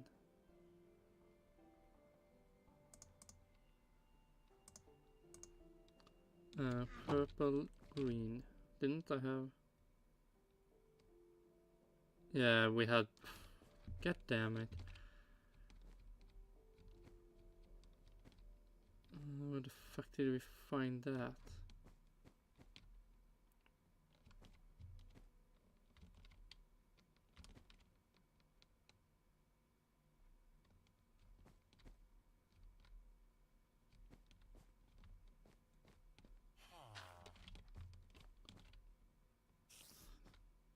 Come on, it's the last one. Why is the memory failing me now? There we have Sunstrike green. Okay, nice. We have now went through them again. Well, at least this is the second time. Okay.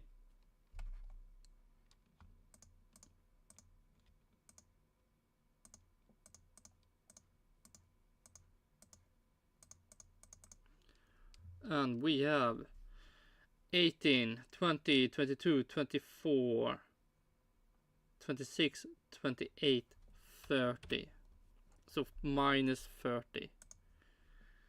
Oh my gosh, so depressing. Let's write that down, because it must be a new record. It is. 28 was the highest before, now it's 30.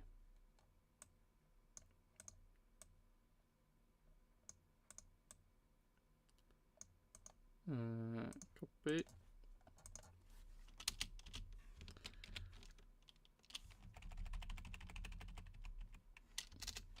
Uh, 30. And it's today 24. Oh my god. So yesterday we got 24, now we got 30. Nice. The progress is... At least we're setting high score. For the wrong reasons. Okay. This one we pick up.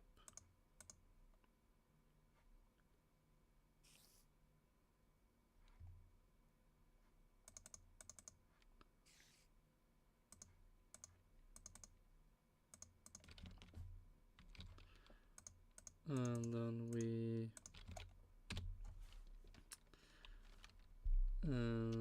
let's see, 19, 30, 70, 72.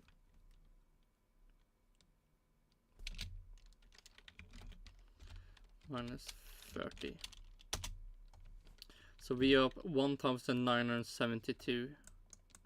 Fucking depressing.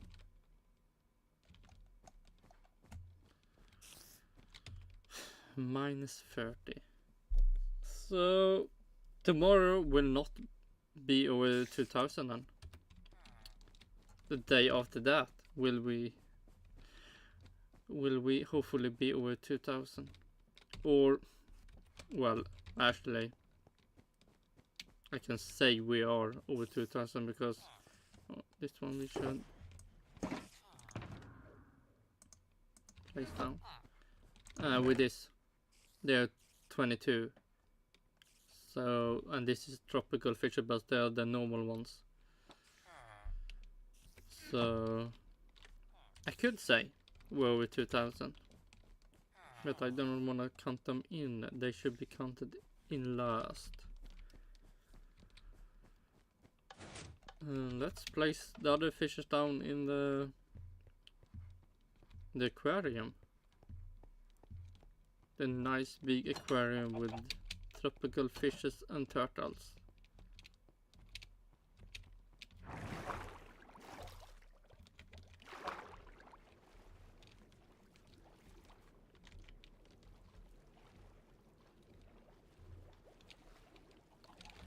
$30 more for this collection.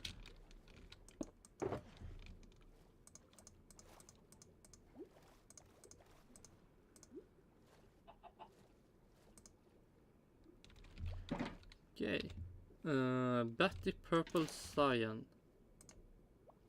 Betty grey purple. Betty red light grey. Betty cyan light grey. Blockfish lime light blue. Blockfish green black. Briny grey black. Clayfish light blue yellow. Clayfish black magenta. Flopper black white. Flopper purple lime. Slime.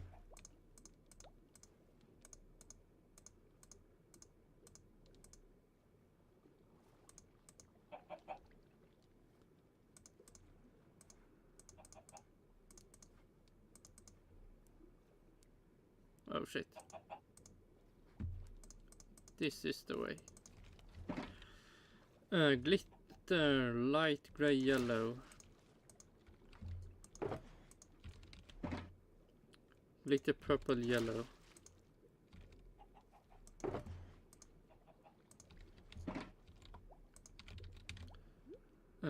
Cob blue purple. Cob light blue grey. Cob brown green. Snooper white blue. Snooper purple orange. Spotty orange cyan. Spotty grey cyan. Spotty red brown. Spotty yellow lime. Spotty blue black. Spotty pink purple. Stripy brown cyan. Sunstreak purple magenta. Sunstreak light grey light blue. Sunstreak brown black. Sunstreak purple green. Or lime. Sunstreak white cyan. Okay, now we're done. No, you will stay near, and then we have... This is the way. So 30 more tropical fishes for the... Yeah, how many can it be here? Let's say... I collect like 40 fishes. Or we can just say... Is 2,700... No, 1,062. Half of the fish I've collected have been placed here. So we can roughly say... Let's see... 2,000, 3,800, 8,800, 900, 140, so 44. 3,944 fishes have been placed here. Roughly. Ish can be 100% more. Because now I just times what I have times 2. It can be times 3.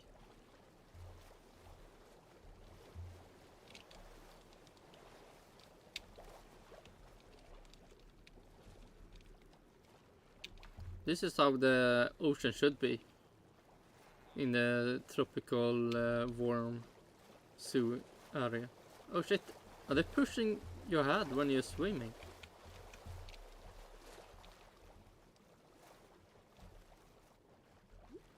They are! Man.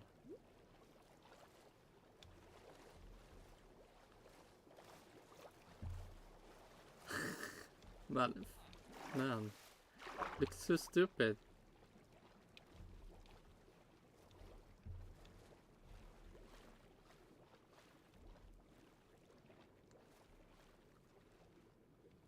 Oh shit, do kelp also do that? Oh my god, this is so hard.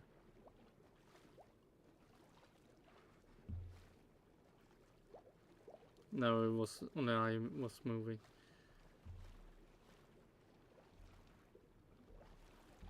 Oh, turtle should... Let's see if I can hit a turtle.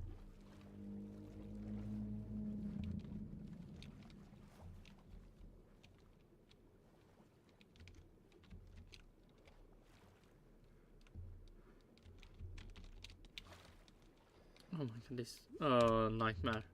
Oh, disgusting.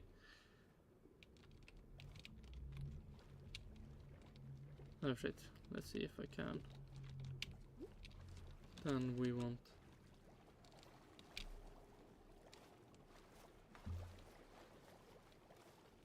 Yeah, look like that. Okay, we go out. We have placed them down. And it's time to just collect one more, if we can see one. And then let's see. Oh, it should be tomorrow. Probably talk about the... Yeah, what race will it be? Spa. The Belgium race. Right? Where do we have information?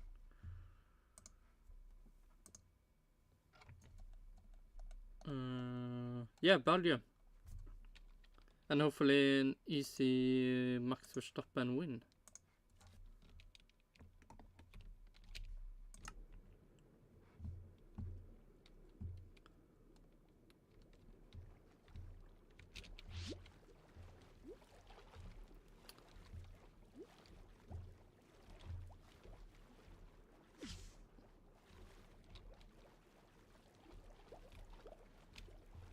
Can we find one?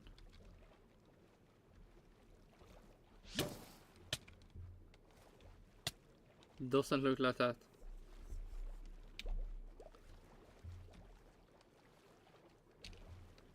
Oh yeah, Formula 3. I believe this will be not the last one, but second last? What the fuck do you say?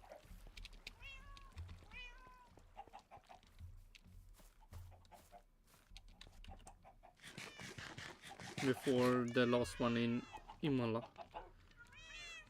Or Monza is it? Imola already been. Okay, 1972. 1972. Let's write that down.